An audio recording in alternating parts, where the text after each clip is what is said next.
Faites partie de l'invasion. Radiopirate.com. Radio Pirate. 100% 100% Pirate.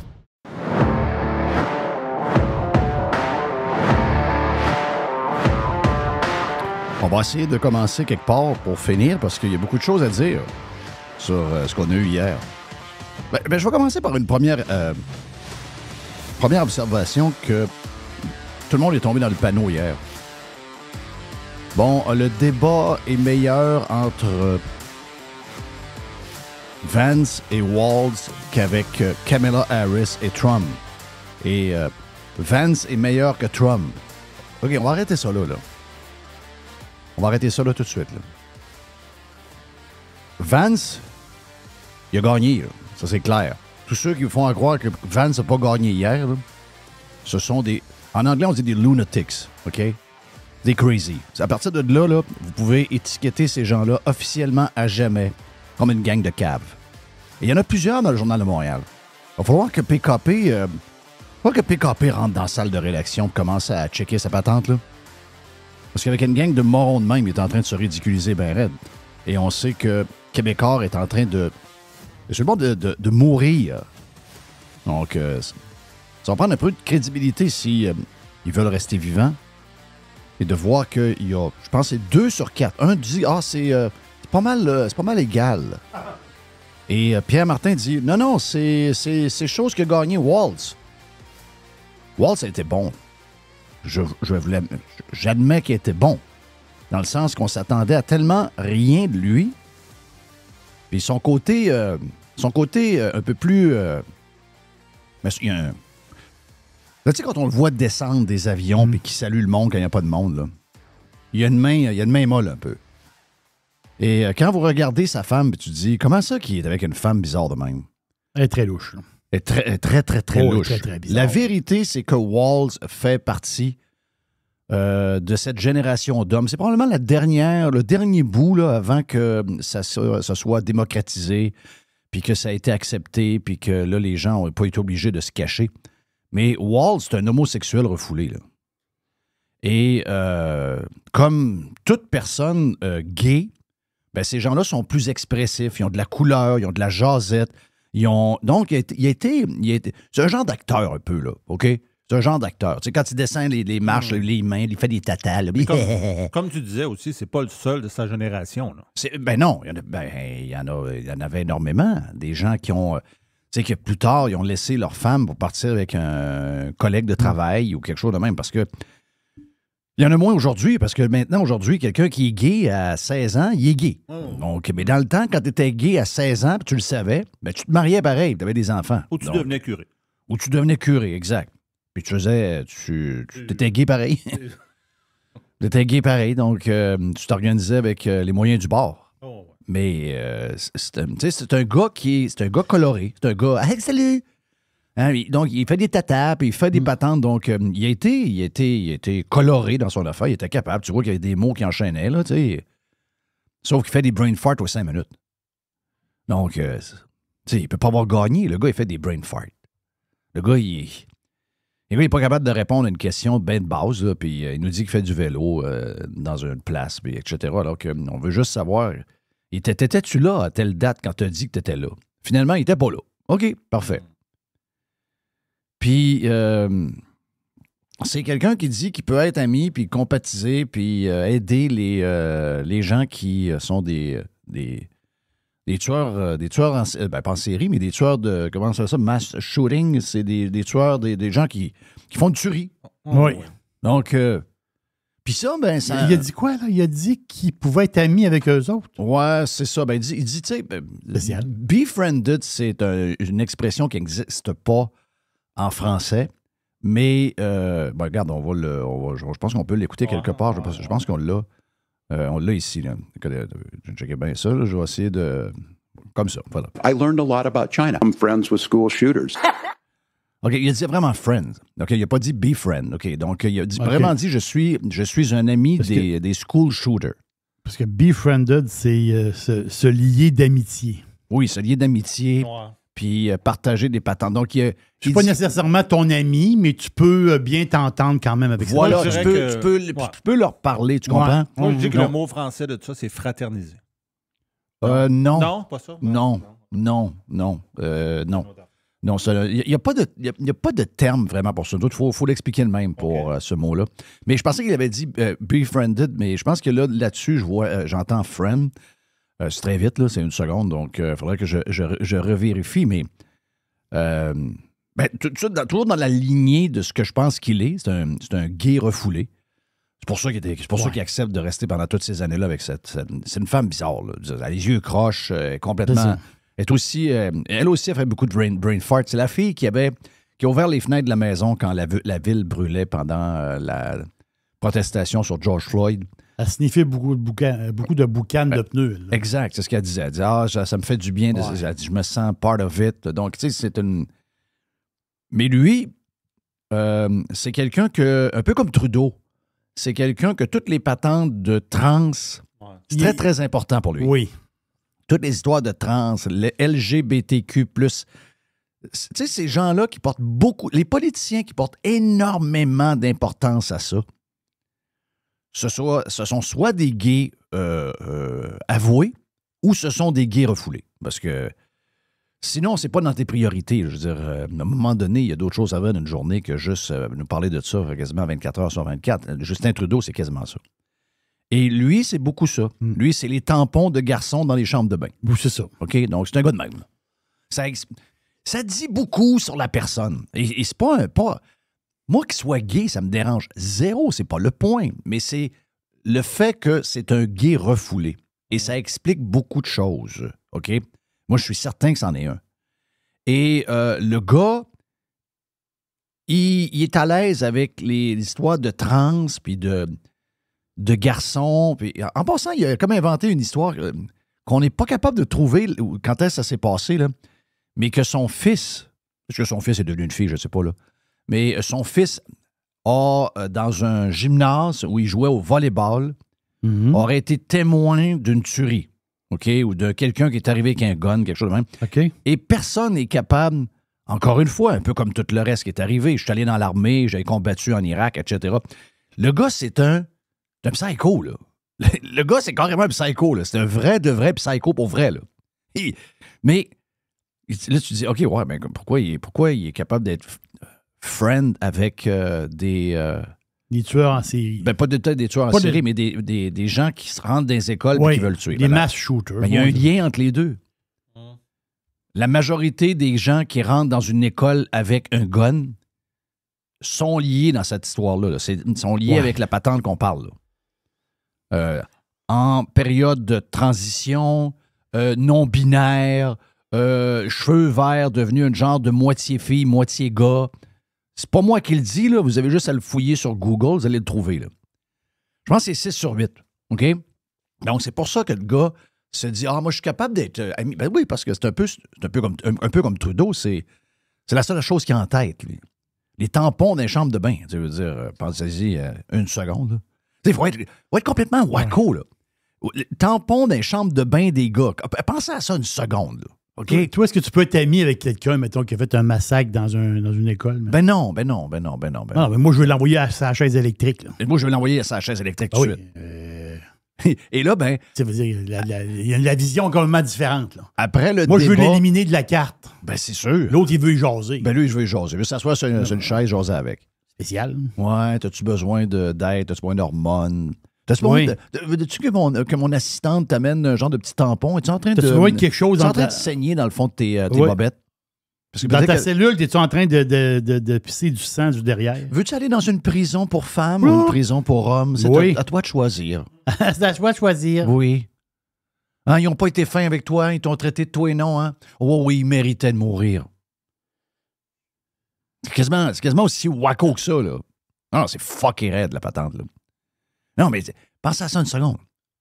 Dans ses réalisations, dans sa vie de politicien, ce gars-là, il a amené des tampons dans les chambres de bain de gars. Il y en a qui vont dire, ah oui, Jeff, dans ton sol. De Chris, ça vous montre pareil que le gars il est complètement wacko, là. C'est un wacko, c'est un psycho. Mais le gars a bien fait. Le gars, il a... Parce qu'à cause de ce côté-là, il y a un côté très théâtral. Tu sais, lui, il est refoulé, là. Mais c'est un gay. OK, moi, je suis certain que c'est un... 100%, c'est sûr que c'en est un. Moi, j'ai un bon gauge à ça. Et les gays s'expriment très bien. Donc, hier, quand il est parti, j'ai dit, OK, il y a du gaz un peu. Les mots arrivent. Mais là, on savait que la catastrophe allait arriver à un moment donné parce que le gars, il était un peu émotif, un peu instable, un peu plus nerveux. Tandis que l'autre était un peu plus traditionnel. Ah, es-tu calme, pareil? Traditionnel, oui. Et là, je veux juste revenir sur ce point-là. Là. OK? Vance est meilleur que Trump. La raison pourquoi on écoutait hier, là, c'est à cause de Trump. Ce que je veux vous dire par là, c'est que la raison pourquoi tout le monde à travers le monde suit en ce moment et depuis 2015 la politique américaine, c'est qu'il est arrivé sur place un politicien non traditionnel. Vance, c'est un politicien traditionnel. Si Vance avait été là ou un semblable avait été là en 2015, on n'aurait pas écouté le débat hier. Pas nous, en tout cas. Peut-être 50 millions d'Américains, mais pas nous. Parce qu'on aurait eu l'impression que c'est encore une gang de politicos qui parlent entre eux autres, et on ne comprend rien. Donc, si vous avez aimé ce que vous avez vu hier, ça, c'est la vieille politique, là.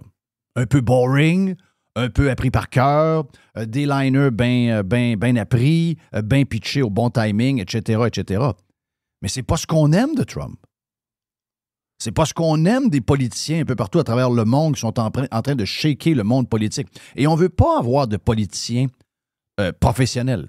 On veut pas avoir de politiciens parfaits qui sont bons en débat. C'est pas ça qu'on veut. On veut des politiciens qui ont de l'impact et qui ne sont pas des politiciens. Qui n'en sont pas des politiciens. Trump n'est pas un politicos. Trump ne se présentera jamais sur une tribune dans un débat, puis vous allez avoir une performance, comme vous avez vu hier, de Vance ou même de Walz.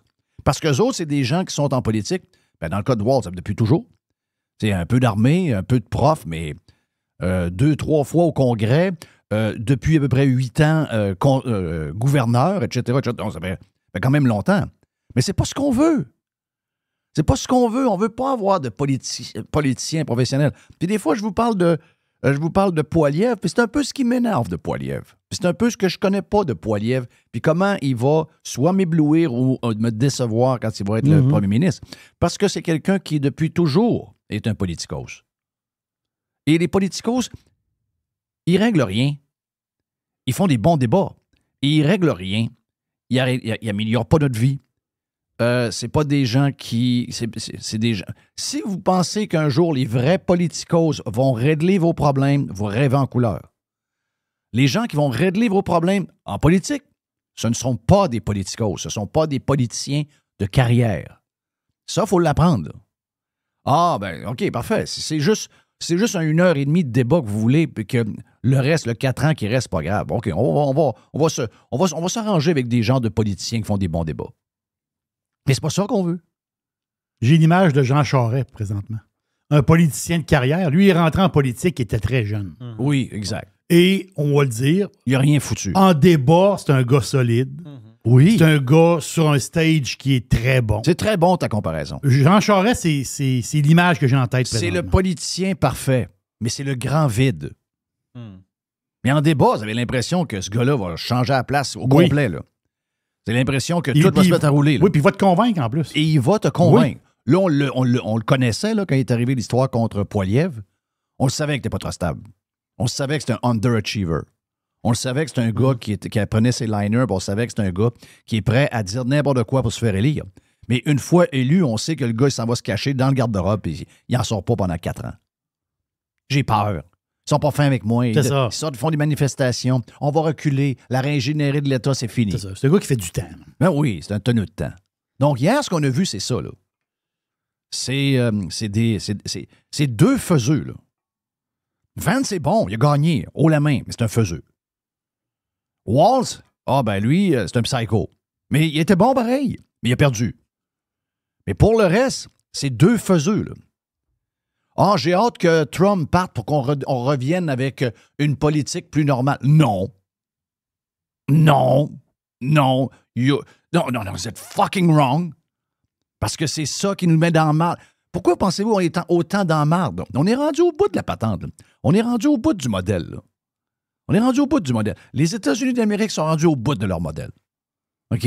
Puis, rajoutez à ça toutes les affaires folles qu'ils ont rajoutées par-dessus, et vous allez voir que ça s'annonce une fin qui va être plus rapide que lente. Ce ne sera pas une agonie. Ça va être très vite. Le Canada, voulez-vous que j'en parle? Le Canada, on a tout scrappé en l'espace d'à peu près 5 ans. On a tout scrappé. Donc, le modèle en tant que tel est fini. Ben, je vais vous dire une affaire. Les gens qui nous ont emmenés là, en si peu de temps, à peu près en 50 ans, ben, c'est du monde comme hier soir, là. Si c'est ça, j'ai tellement hâte que Trump crisse son camp, puis qu'on tombe avec de la politique plus normale. Ah ouais? Ouais. Pense-y 2 minutes. Pense-y 2 minutes. Essaye de réaliser qui t'a amené ce qu'on est rendu là aujourd'hui. Tout du monde comme on a vu hier. Tout du monde qu'on a vu hier. Ah, ça paraît bien, puis ça dit des bonnes phrases, puis ah ouais, donc, bing, bang. Mais je vais vous dire une affaire. Vous allez retenir quoi, à part les brain farts de Waltz? Vous n'allez rien retenir, OK? Dans 3 jours, tout est oublié, sauf les gaffes de l'autre. Tandis que Trump va sortir des liners. Le gars est tout croche, hein? Le gars en débat, il est tout croche. OK, on va le dire, là. Arrêtons de penser que Trump est bon en débat. Il n'est pas bon en débat. En fait, Trump est bon nulle part. C'est drôle à dire, là. Mais dans le portrait professionnel d'un politicien, Trump, il coche aucune case. Mais c'est ça qu'on a besoin. C'est ça qu'on a besoin partout. On a besoin dans notre pays, on a besoin dans nos provinces, on a besoin dans les États américains, on a besoin d'un comté, on a besoin dans les villes, on a besoin pas de politicos. Longueuil n'a pas besoin d'une fillette de 28 ans qui a été en politique depuis qu'à l'âge de 19 ans. Ils ont besoin d'un administrateur, puis ils ont besoin de quelqu'un qui a une vision. Ils n'ont pas besoin d'une faiseuse en politique qui tient le temps, puis qui regarde les murs avec son crayon, puis qui se demande à 9 h le matin, bon, c'est quoi que je fais aujourd'hui, là?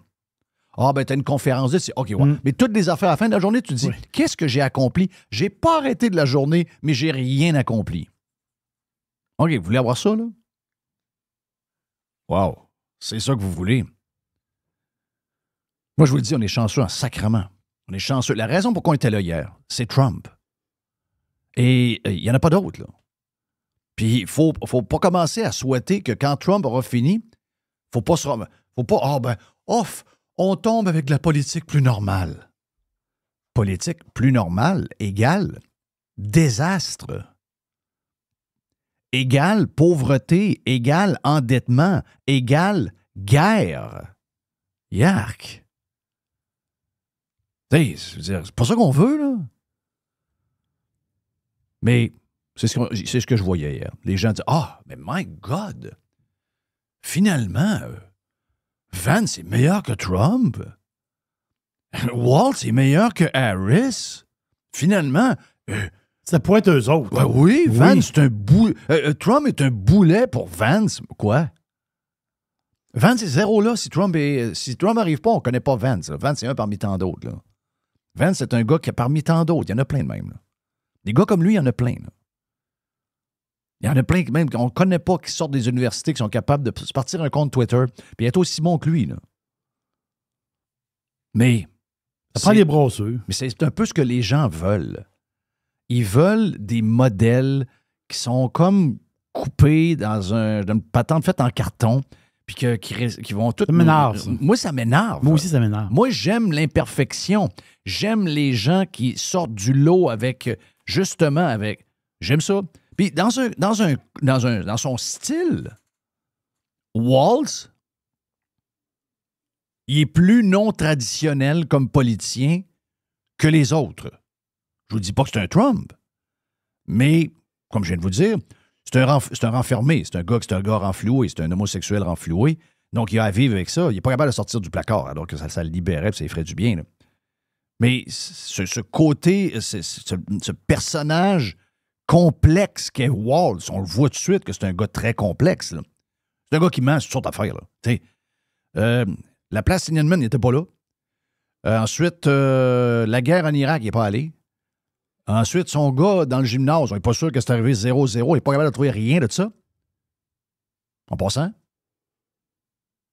Juste un mot avant de finir sur les deux bitches qui étaient les genres de modératrices. Et où finit, esti, de mettre ça, là, des esti de bitches de même, là? C'est quoi la patente, là? Qu'est-ce qu'il a fallu que les fact-checkeuses soient fact-checkées par le gars qui fact-checkait? Quand même, c'est bizarre, là. Tu sais, le fact-check, là, faites ça en dehors du show. Faites ça sur votre compte Twitter ou sur votre Facebook. Pendant que vous êtes en train d'animer à patente, vos gueules. Vous n'avez pas à voler le show. Deux bitches enragées, en plus. Bitches. Deux bitches. Enragées, pas à peu près. Là, ils ont dit, ouais, qu'est-ce que j'ai vu aujourd'hui? Ah oui, CBS a fact-checké, parce qu'ils l'ont fait aussi en dehors, dans le monde, parce que des fois, ils disent, nos deux bitches sont pas capables d'aller à bonne vitesse.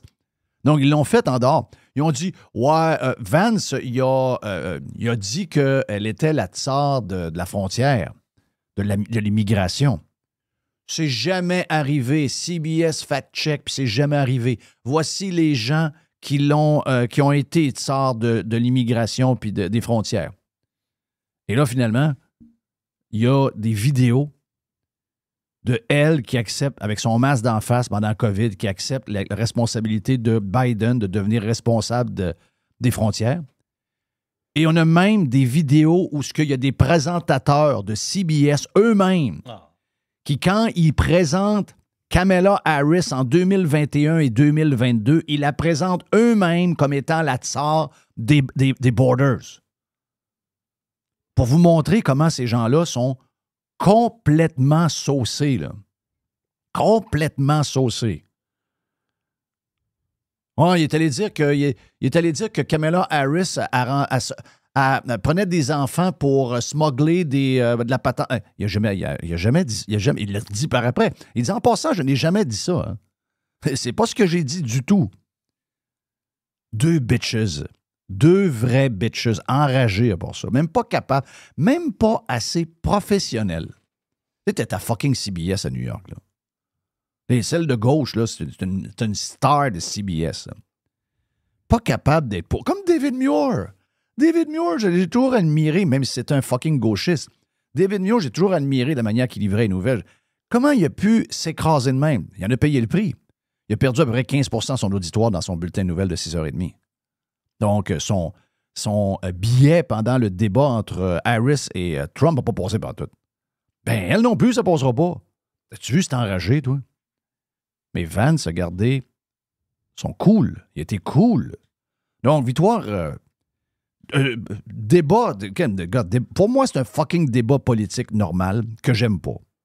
Mais le gagnant, il est facile à trouver. À cause des brain farts de Walz.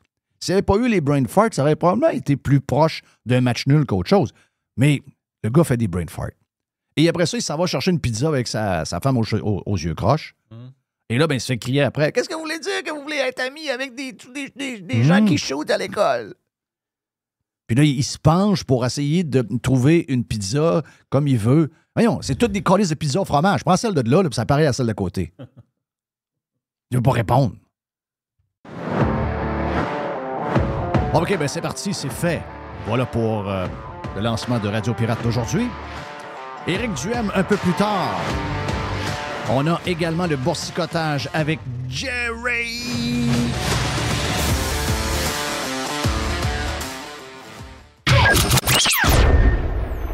Radio Pirate. Ah! Loud noises! Radio Pirate. Radio Pirate. Radiopirate.com. Here comes the money! Here we go! Moi, je fais pas de recommandations.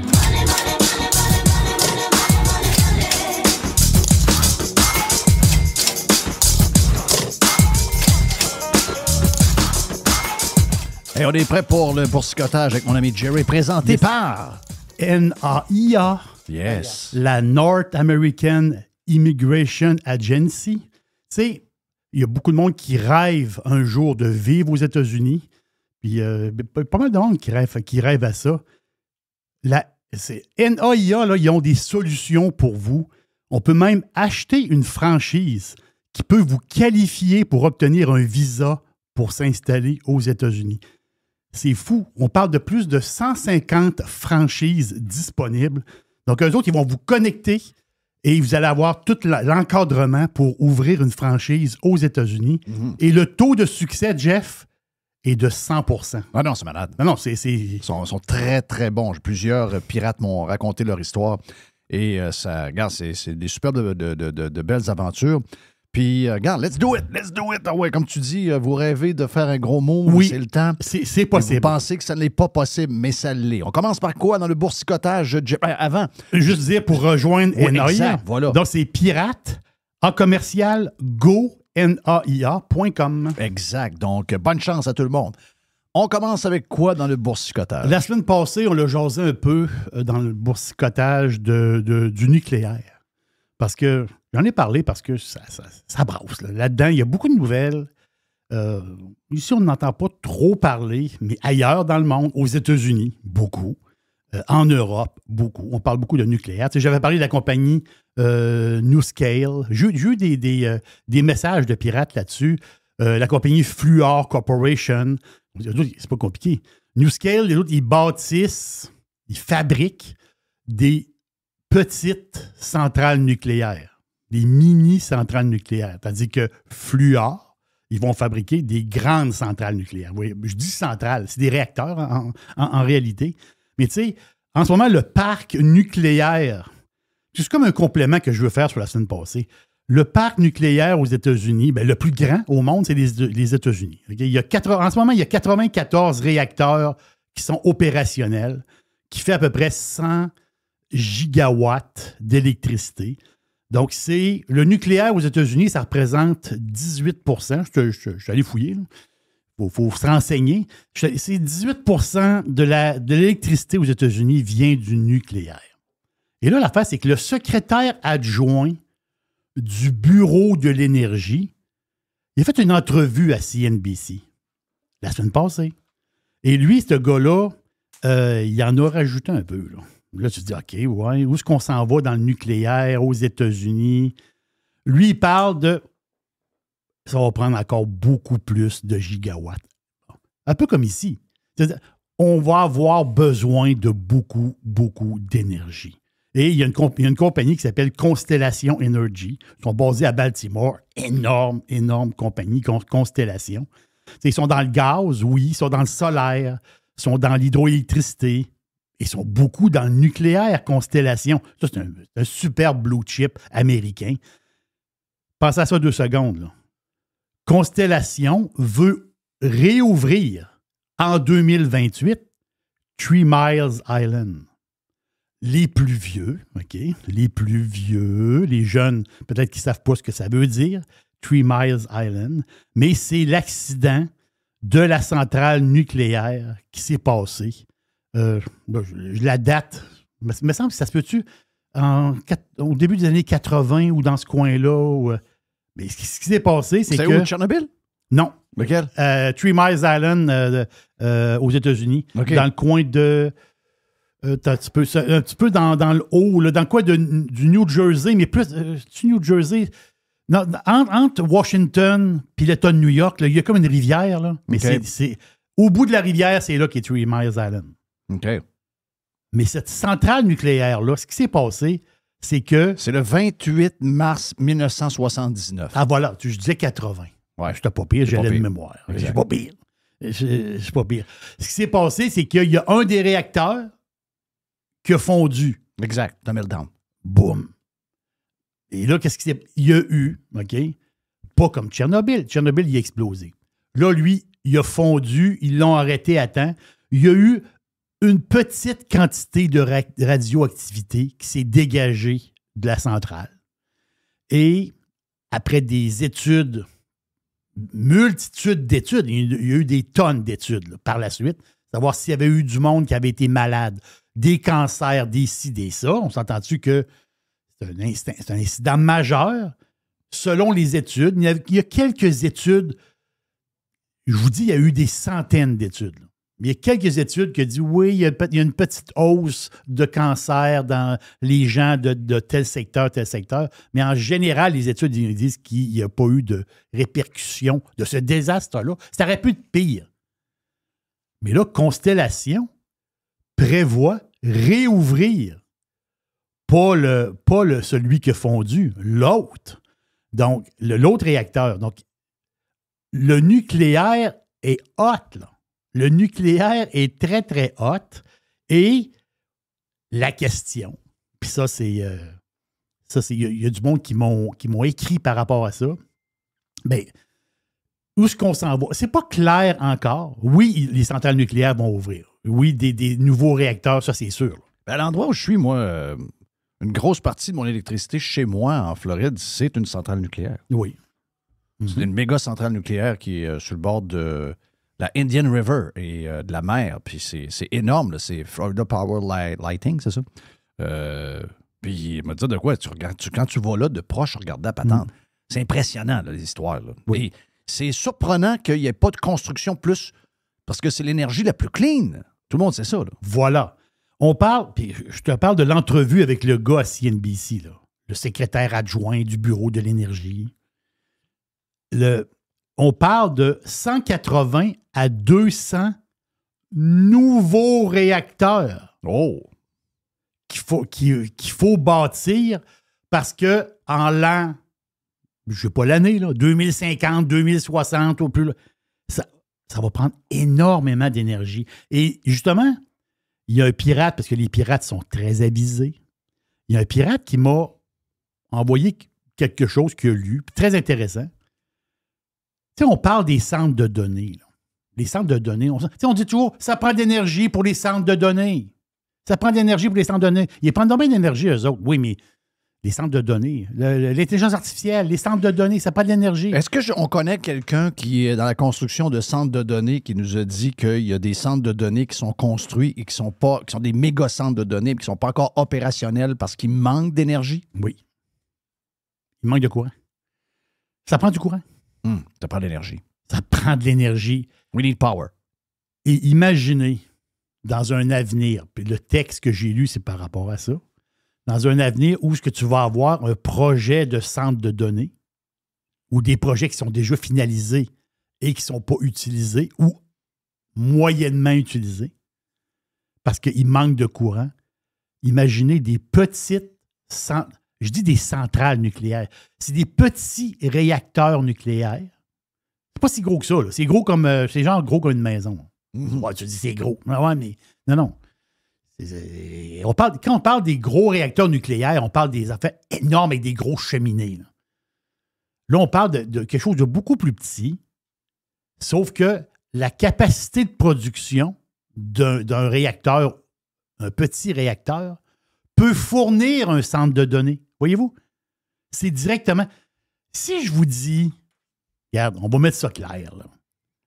Si je vous dis que le projet de réouvrir Three Mile Island, la raison, c'est quoi? C'est pour fournir... La raison est directe. Là. Ils ont signé une entente avec la compagnie Constellation. C'est Microsoft. Microsoft, c'est eux autres... Ils vont réouvrir Three Mile Island pour Microsoft. Wow. Vous voyez la patente, là? Fait que dans l'avenir, c'est ce que j'ai lu, ce que le pirate m'a envoyé, puis ça, c'est très, très intéressant. J'adore ce genre d'histoire-là. Wow. Centre de données. Avec un centre de données va venir un petit réacteur nucléaire qui va fournir le centre de données. C'est là qu'on s'en va, là. C'est carrément là qu'on s'en va. Écoute, c'est immense. Donc, j'ai montré les images la semaine passée de l'ancien golf de Charny. Oui. Qui est complètement démoli. Là. Il a été, on va dire comme le gars à Shawinigan, je ne sais pas trop. Il l'a aplati. C'était quoi? Là, il est égalé. Il est égalé. Il est égalé. Il est égalé. Donc, ils l'ont tout égalé. Mon frère a fait sa carrière là. Exact, comme golfeur. Mais là, il n'y a plus rien qui paraît de ça. Et ça, c'est Microsoft qui est en train de développer ça pour un méga centre de données. Mais ça, il y en a plein à travers le monde parce que toute notre vie est maintenant alentour de nos téléphones, puis du web, du cloud, etc. My God, c'est crazy. Donc, tu sais, on ne voyait pas ça venir il y a peut-être une dizaine d'années. Tu disais, OK, oui, la plupart des pays vont être capables de fournir l'électricité, telle affaire. Mais on s'aperçoit que ça ne marche plus. Là. Ça ne marche pas du tout. Puis on le voit au Québec. Christophe, c'est rendu que c'est du quêtage pour du courant. Ça veut dire à un moment donné. Mais c'est ça, le nucléaire. Mais c'est capoté pareil. Le nucléaire, c'est le retour en force. Là. Mais je sais. Mais c'est capoté l'histoire du Québec qu'on est passé de méga surplus à plus rien. Ils n'ont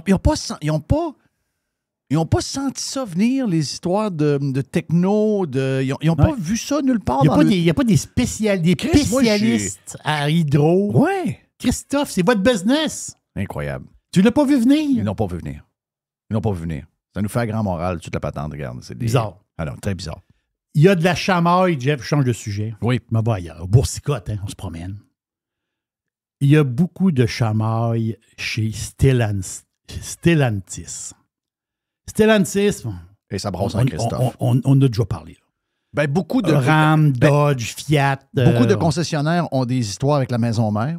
Voilà. Honda, les concessionnaires, entre autres, même les concessionnaires du Québec sont quasiment en cours contre Honda Japon. Là. Donc, ça brasse. Et cette gang-là, qui est la gang de Chrysler, toute la gang aussi, là, ça brasse. C'est ça. Ça brasse. Parce que là, il s'est passé une patente. C'est que le gars s'appelle Kevin Farish. Farish, c'est, je vais dire le boss, je vais le dire dans mes mots, c'est le boss d'un gros rassemblement américain de concessionnaires Jeep, Ram, Dodge, etc. Donc, imagine-toi, là, c'est le rassemblement des concessionnaires auto. Mm-hmm. Lui, il a fait une lettre ouverte. Une lettre ouverte, c'est j'envoie une lettre au boss de Stellantis, mais en même temps, la lettre est ouverte à tout le monde. Elle est publique. C'est ça, une lettre ouverte. Là. C'est capoté. Là. Lui, il a écrit à Carlos. C'est Carlos Tavares qui s'appelle le... Et où le siège social de Stellantis? Bonne question. Je pense qu'il est en Europe. En Europe. Donc, c'est la gang de Renault, c'est la gang Fiat, pas tant de choses. Donc. Exact. Oui, c'est ça. C'est cette gang-là. Donc, Chrysler, tout ça. Là. Il y a du monde là-dedans. Oh, il y a du monde. L'affaire, c'est que lui, Farish, il dit que nous autres, on est tannés du channel stuffing. L'expression est drôle. Ben oui. C'est quoi du channel stuffing? J'ai dit, je vais aller voir. Je vais me renseigner. Je vais lire la patente. Je veux comprendre. Mais ce que j'ai compris, c'est que Tavares puis le bureau chef de Stellantis en haut, eux autres, ils ont bourré les concessionnaires de véhicules pour sortir des bons chiffres. Parce que c'est ce que j'ai compris, là. On bourre les concessionnaires américains, mais c'est ceux qui se sont plaints. Mm-hmm. Il y en a d'autres aussi qui se sont plaints. Là. On s'entend-tu, là? Mais on les bourre et on dit que les chars sont vendus. Ouais. Les chars, les trucks. Donc, l'affaire, c'est que Carlos Tavares, lui, il a un salaire. Hein, il est payé par Stellantis. Il y a des bonus aussi. Voilà. Et lui, il a reçu des millions de dollars, des millions de dollars de bonus pour le résultat financier. Mais le problème, c'est que ces bonus-là, ils les auraient pas eu s'ils n'avaient pas bourré les concessionnaires. Mm-hmm. Comprenez-vous la patente? Très bien. Donc là, la marde est pognée dans le fan. Parce que... Là, ce que je comprends, là, regarde, c'est que tu commandes pas de char, tu te lèves le matin, tu pars de chez vous. Tu es propriétaire d'une concession de Chrysler, oui. Jeep. Tu arrives au garage, il y a un gars avec une vanne, puis il y a 14 chars, puis il est en train de les descendre. Tu dis au gars, Chris, tu t'es trompé. Moi, ma cour est pleine, je n'ai pas commandé aucun char. Ah, ben moi, on m'a dit de livrer tel char. Le lendemain matin, il arrive un autre van. C'est ça. Les chars n'arrêtent pas de rentrer. Puis rendu au bout. Puis l'affaire, c'est qu'eux autres, ce qu'il dit Farish, c'est que nous autres, à un moment donné, il faut couper dans nos marges pour sortir les voitures. Voilà. La cour. Puis tu supportes quand il est dans la cour, tu supportes, là. C'est ça. Tu payes l'intérêt. Hey, un concessionnaire auto, là, il y a quelqu'un qui m'a raconté la semaine passée que avec le financement actuel, un gros concessionnaire là, avec 3, 4, 5, 6 concessions, c'est à peu près 2 millions et demi d'intérêts par année. Juste d'intérêt pour avoir la flotte dans le cours. Là. Donc, il faut que tu récupères cet argent-là, tu comprends? Ben voilà. C'est pour ça qu'ils sont allés voir une compagnie canadienne qui s'appelle, parce que pour voir ce qui se passe dans le marché, ils disent, on va aller voir au Canada ce qui se passe. La compagnie, ça s'appelle Auto-Canada. Facile. Auto-Canada. Eux autres sont cotés en bourse. Auto-Canada, c'est un regroupement de concessionnaires auto pan-canadiens. Okay. Ici, au Québec, okay, ils ont, je pense qu'ils ont du BMW, du Mercedes dans le coin de Montréal. Okay. Ils ont un ou deux Mazda dans le coin de Montréal, mais ils ont plein de marques. Mais c'est une compagnie qui a plein de concessions. Mais 25 de leurs concessions automobiles à travers le Canada, c'est Stellantis. Le corps de leur business, c'est Stellantis. Hey, c'est capoté. Auto-Canada, c'est 25 marques qu'ils ont. Auto-Canada, c'est ce réseau-là, cette compagnie-là de franchisés, de franchise d'auto. Ils ont 19 000 autos en inventaire. Du stock, là. Regarde, Montréal, je vais te les nommer, il n'y a pas 50. T'as à Montréal, tu peux voir, t'as BMW Laval. Oui. BMW Montréal-Centre. Mercedes-Benz Rive-Sud. Mini Laval. Oui. Ensuite, Mini Montréal-Centre et Planète Mazda à Mirabel. OK, donc il y en a 6 à Montréal. Exact. OK, à Montréal, il y en a 6. Donc, dans plusieurs marchés aux États-Unis, au Canada. Ils sont partout, ils sont dans toutes les provinces. Ils sont les 7 franchises en ce moment. Je pense qu'ils en ont vendu 2, 3 dernièrement. Là. Mais tu sais, ils sont cotés à la bourse. Là. C'est-à-dire, c'est ACQ le code à la bourse. ACQ à Toronto, Auto-Canada. La face, c'est qu'ils sont allés voir juste pour voir. Ils sont allés voir Auto-Canada, puis ils leur ont posé la question. Ouais, avec l'histoire de Stellantis, puis le bourrage, puis les vents. À un moment donné, t'as bien beau bourrer, mais à un moment donné, les chars sont. Est-ce que les chars se vendent? Je dis auto, mais auto-camion. Eux autres, la réponse d'Auto-Canada, puis je l'ai traduit mot à mot. Il dit en ce moment, nos ventes sont calculées comme faibles. Donc, Stellantis, là, by the way, à la bourse, le stock était à 16. Lundi, il a craché de 3 piastres. Il est passé de 16 à 13. En ce moment, Stellantis à la bourse, le stock est à son niveau d'il y a 5 ans. Ça va péter aux frettes, ça. Là. Ça va pas très bien. Ça va péter aux frettes, ça. Ça tiendra pas, cette affaire. Ça va être vendu en pièces détachées.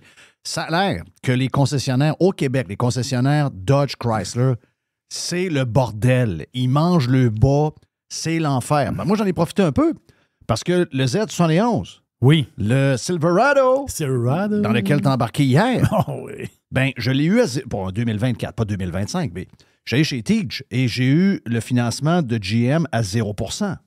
La raison, c'est quoi la vraie raison?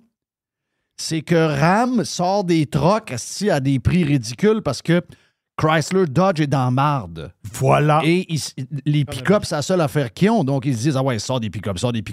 Ah ouais, sois agressif, qu'on sorte du stock, je vais le faire. Il faut sortir du stock à un moment donné. Donc là, il y a une compétition à cause de ça parce qu'il y a un joueur qui est faible. Ça n'a rien à voir. Les RAM sont écœurants. C'est pas une question de RAM versus Silverado. C'est pas ça. Là. Pas question de produit. C'est que le reste des produits, à part Jeep et RAM, ça fait dur en crise. Là. Oui. Ça fait dur. Là. C'est Fiat en Amérique du Nord, c'est pas facile. Non. S'entends-tu, là? On n'est pas en Europe. Là. 0. Donc, il semblerait que les gars mangent le bas bien raide. Ben, la gang aux États-Unis, le rassemblement aux États-Unis, eux autres sont en beau tabarnak. Là. Eux autres, là, ça brasse pour vrai. Là. Donc, c'est à suivre cette histoire-là, mais en ce moment, le stock à la bourse, puisqu'on boursicote, à 13 piastres, c'est un achat? C'est-à-dire, moi, je pense que non, parce que dans le sens que faut qu'il règle le problème. Ouais. En ce moment, tu dis, oh oui, c'est peut-être un temps d'embarquer. Moi, je ne toucherais pas à ça. Moi non plus. OK, Joe Hamel est stand-by et Éric Duhem. Le stock taponne. Et plus de boursicotage sur la version Prime de Radio Pirate. Radio Pirate. Do you like it? Yeah! RadioPirate.com. Faites partie de l'invasion. JoeFillion.com. Criez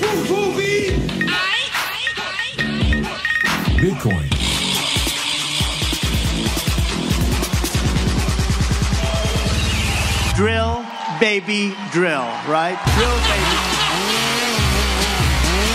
Oh, yeah. Le chum Joamel et sa visite annuelle, je pense que c'est pas mal à 3 années que ça se passe, à Lexington, Kentucky. Hey, tu sais-tu que ça prenait pas grand-chose pour que tu aies des bouts de l'ouragan qui a fait beaucoup de... C'est pas le vent, là, mais toute l'eau. Tout, ça l'a viraillé pas trop loin où tu es. C'est allé plus vers l'ouest. Là. Mais vous étiez pas bien loin. On a eu la queue. Quand on est arrivé vendredi passé, vendredi tard, d'ailleurs, on a été retardé. Le vol, c'était Montréal, Atlanta, puis Atlanta-Lexington. On était retardé quelque chose comme 3 heures à Atlanta. Puis écoute, quand on a atterri ici, c'est drôle, ces petits legs-là, c'est encore, je l'avais mis dans le groupe, là, c'est des Boeing 717. Un avion que je pense quasiment 50, au moins 40-45 ans. Puis je vais te dire, quand on a atterri ici, ça a brassé pas mal. Ça a brassé pas mal parce que justement, on a eu la queue de l'ouragan. Il y a plu pendant à peu près 2-3 jours. Et là, tu vois, là, c'est revenu beau temps. Ici, à peu près, je te dirais, en octobre, c'est à peu près comme nous, le mois d'août. Ouais. C'est fin août, début septembre. Il fait encore des 20-25. Des fois, il fait un petit 30. Comme un peu plus sec, un peu plus sec. Comme le genre de température idéale. Ah, ouais, ça fait vraiment beau. Là. C'est vraiment le fun. Et tu es là pour les chevaux, c'est ça? De ce que je comprends, il y a toutes sortes d'affaires. Il y a des encans, il y a plein d'affaires. Là. Ouais, ben c'est ça, c'est la vente annuelle des chevaux, ils appellent ça les yearlings, donc les chevaux qui vont avoir, ils ont à peu près 1 an et quelques mois. Et techniquement, ces chevaux-là pourraient courir dès l'année prochaine, parce que les chevaux commencent à courir à 2 ans.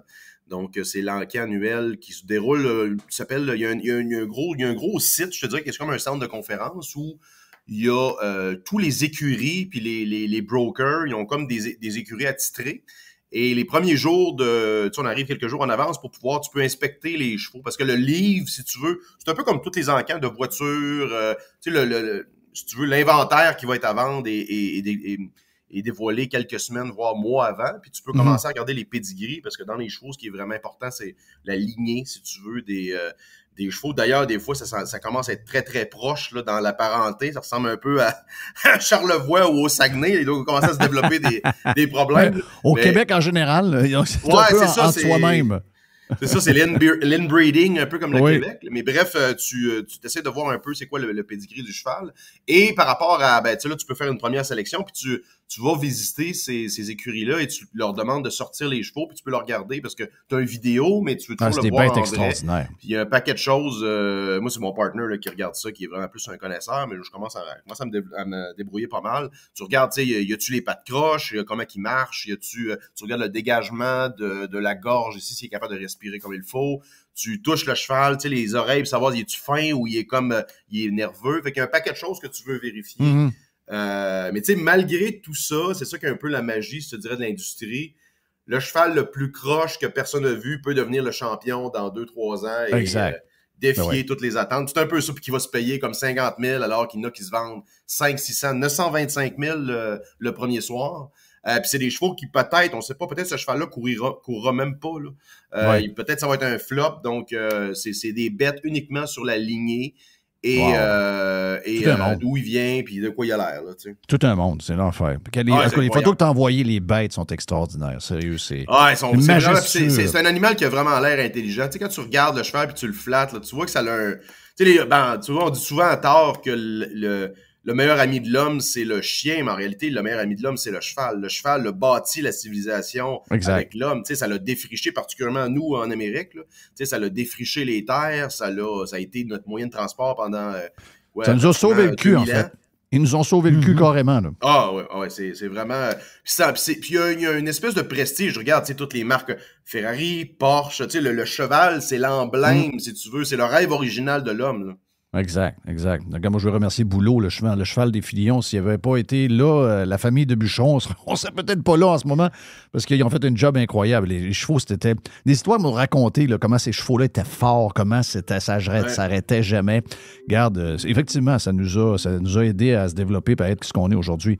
Hey, t'as-tu écouté t'as-tu eu le temps d'écouter un peu le déboyant? Pas du tout, j'ai juste lu les recaps. Puis ce que je comprends, c'est que J.D. Vance a été assez bon. D'ailleurs, même des chroniqueurs avec un Trump Derangement Syndrome de Québécois ont même avoué qu'il avait gagné. Donc, je pense que c'est assez évident dans ce cas-là. Sauf Pierre Martin. Pierre Martin, le prof de l'Université de Montréal, lui, il n'est pas capable. Hey, d'ailleurs, Pierre Martin, j'ai une anecdote. Je reviens l'autre fois du restaurant. Je suis à Outremont, je sors. Il y a les gens sur le Prime, mais je veux te dire, les gens sur le Prime, peut-être pas sur le live, mais les gens sur le Prime le savent. J'ai raconté l'histoire à qui l'autre fois?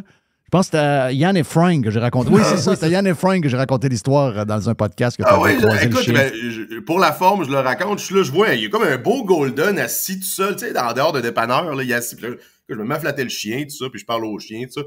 Là, son propriétaire sort, c'est Pierre Martin assis. Puis là, il dit, il s'est fait un nouvel ami. Ouais, tu sais pas c'est qui, hein, son ami. Oui, non, tu sais pas c'est qui. Tu sais pas c'est qui. Sinon, il aurait fait piquer son chien. Ouais. Non, c'est ça, écoute, de ce que je comprends, écoute, moi, j'ai toujours trouvé relativement bon, là, J.D. Vance. Puis les gens, tu sais, je pense qu'il y a eu comme une image qui lui a été donnée de quelqu'un de plate et de... Écoute, c'est sûr que je pense qu'il fait appel à un public que Trump a plus de misère, je te dirais, à plaire. Donc ça, c'est une bonne chose. Mais en général, il parle très bien, mais très bonne maîtrise des enjeux en général. Je pense sur tous les sujets ou presque battu Waltz. Là.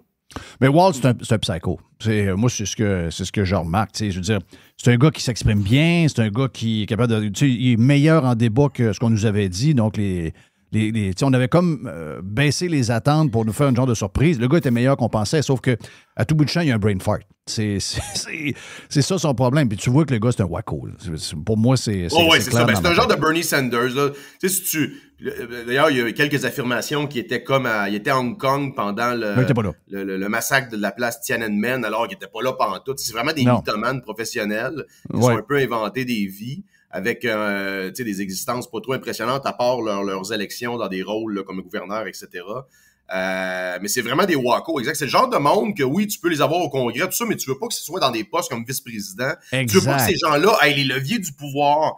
Parce que ces wackos-là, on le voit bien au Québec, les Valérie Plante, les Marchands, les mêmes Trudeau, ces wackos-là, quand ils ont les leviers du pouvoir, ce sont des activistes dangereux. Exact. C'est ça. Tu peux pas avoir un gars comme Walz qui va épauler. Tu sais, Kamala Harris n'est déjà pas solide. Là. Tu t'en vas. Là, on a l'Iran, il y a Patente, il y a plein. Tu as besoin de gens solides. La dernière affaire. Oui, tu as raison. Tu sais, il peut être représentant il peut être même gouverneur d'un État, ça peut faire. Mais quand tu es rendu à ces postes clés-là, ces wacos-là n'ont pas leur place, c'est clair. Hey, je te pose quelques affaires que tu veux nous jaser aujourd'hui. D'abord, parlons un peu d'inflation, parlons un peu de tout parce que moi, j'ai de la misère à suivre l'histoire. On s'est servi de chiffres d'inflation pour rapidement, on nous a dit que l'économie est au ralenti, pour rapidement baisser les taux d'intérêt. Puis je sais que beaucoup de monde, je comprends l'histoire, là, beaucoup de monde pense à eux dans ce temps-là, puis ils disent non, mais c'est une bonne nouvelle que les taux d'intérêt baissent, je vais renouveler mon hypothèque qui est à 2 puis je le renouvelle dans un mois. C'est une christie de bonne nouvelle que ça baisse. Mais si on regarde la big picture pour tout le monde, c'est en train de se demander si vraiment l'inflation... Tu sais, on regarde, là, je fais juste un lien avec la grève des débardeurs aux États-Unis, Montréal, puis toutes ces affaires-là. Les salaires que ces gens-là ont, en moyenne, là, c'est 162 000 de salaire, plus un package d'assurance de 35 000 par année. Oui. Et ces gens-là veulent à peu près 70... Si on fait un chiffre rond, là, c'est à peu près 70 % d'augmentation de salaire qu'ils veulent. Ils tiennent tout le monde par les chenolles parce que oui, c'est eux autres qui... Les États-Unis n'ont pas fait comme la Chine. Là. Ils n'ont pas robotisé les ports et ces affaires-là. Donc, c'est des débardeurs qui tiennent un peu l'économie et toutes les importations. Donc, ils tiennent tout le monde par les chenolles. Mais juste ça, là, mettons qu'ils ont 45, 40, 50 %, ça s'additionne aux autres qu'on a eu. Il y aura encore de l'inflation parce que ça va être des salaires de fous.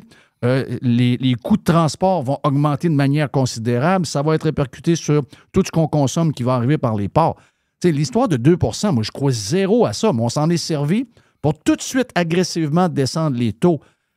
Tu l'as dit depuis un bout. Ça peut être très dangereux. Est-ce que tu es encore là? Oui, absolument. Non, écoute, c'est un bon préambule. D'ailleurs, toute l'histoire, j'ai fait un tweet là-dessus récemment, puis ça va un peu dans le sens de ce que je disais avec l'exemple que je donnais des pilotes d'Air Canada. Ça ne veut pas dire que les pilotes d'Air Canada ne méritent pas d'augmentation. Faut commencer par dépersonnaliser ces enjeux-là. Voilà, les gens sont toujours en train de... Ouais, mais là, écoute, on peut-tu parler de ça sans que vous soyez concerné personnellement? On parle de façon générale.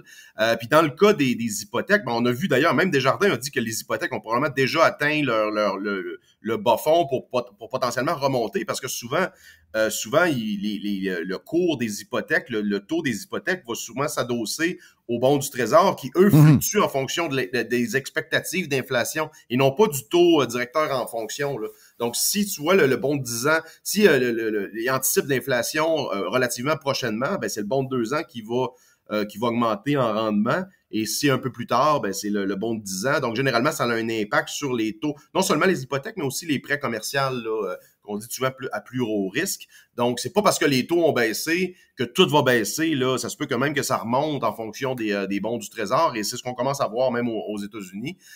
Tout ce que tu as mentionné, d'ailleurs, ça, c'est le tweet que j'ai fait, c'était un peu à l'effet que OK, là, vous déclarez la victoire sur l'inflation. C'est actuellement, c'est le discours, c'est le narratif ambiant des experts de la finance. Donc, on déclare mission successful sur l'inflation.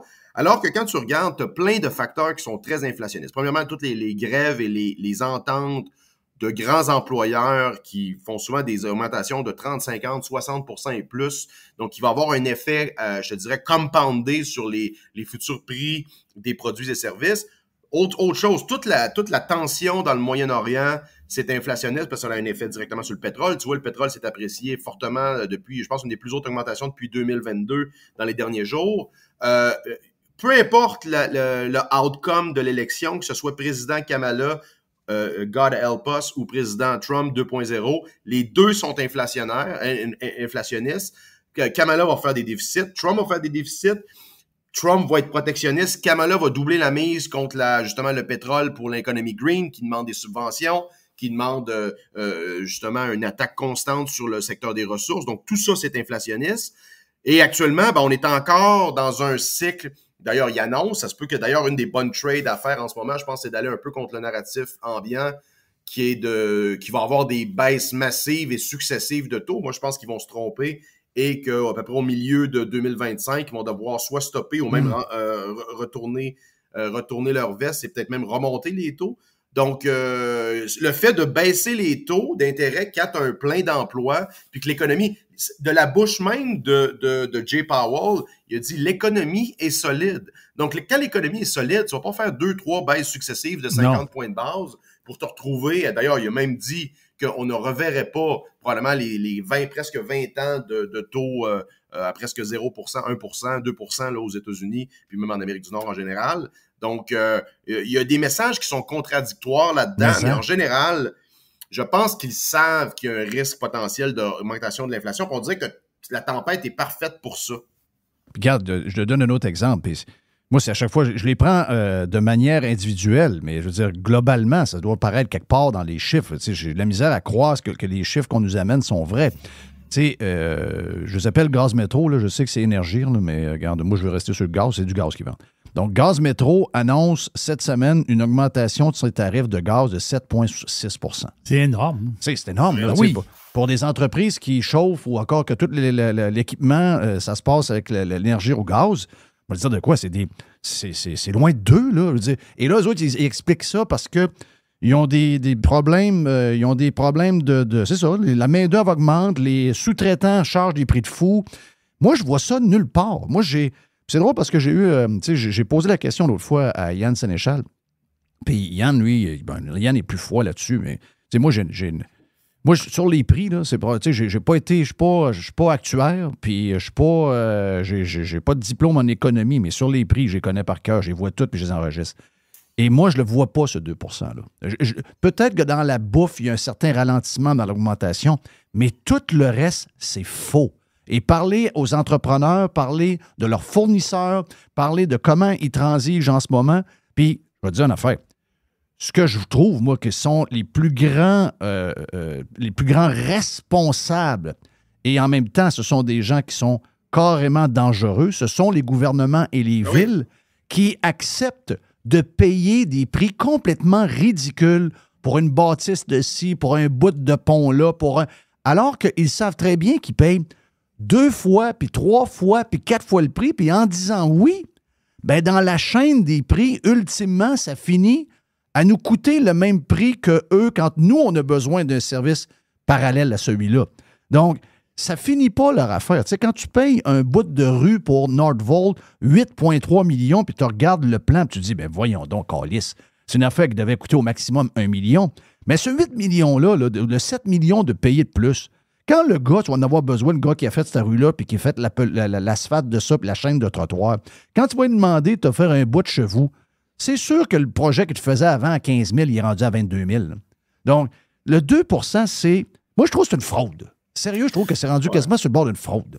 Ben exact. C'est de la manière qu'il explique aussi, c'est toujours de mois en mois ou d'année en année. Donc, si tu prends de manière agrégée depuis 2019, c'est comme quelqu'un qui a pris, mettons, 50 livres depuis 3 ans, mais là, qui prend juste 2 livres ou 3 livres, ça a baissé beaucoup, mais c'est quand même, t'es quand même encore...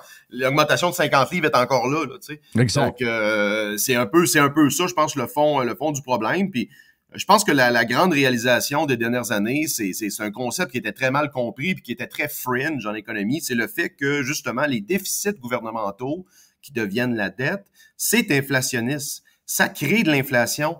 Et il y a l'autre contexte aussi où tu dis où il y a une demande, parce que c'est inflationniste de monopoliser des services privés dans des demandeurs, dans des donneurs d'ouvrages publics à des taux qui sont, comme tu dis, démentiels. Puis ça l'enlève de la main-d'œuvre sur le marché du travail. Puis ensuite, ben, ça distorsionne les prix.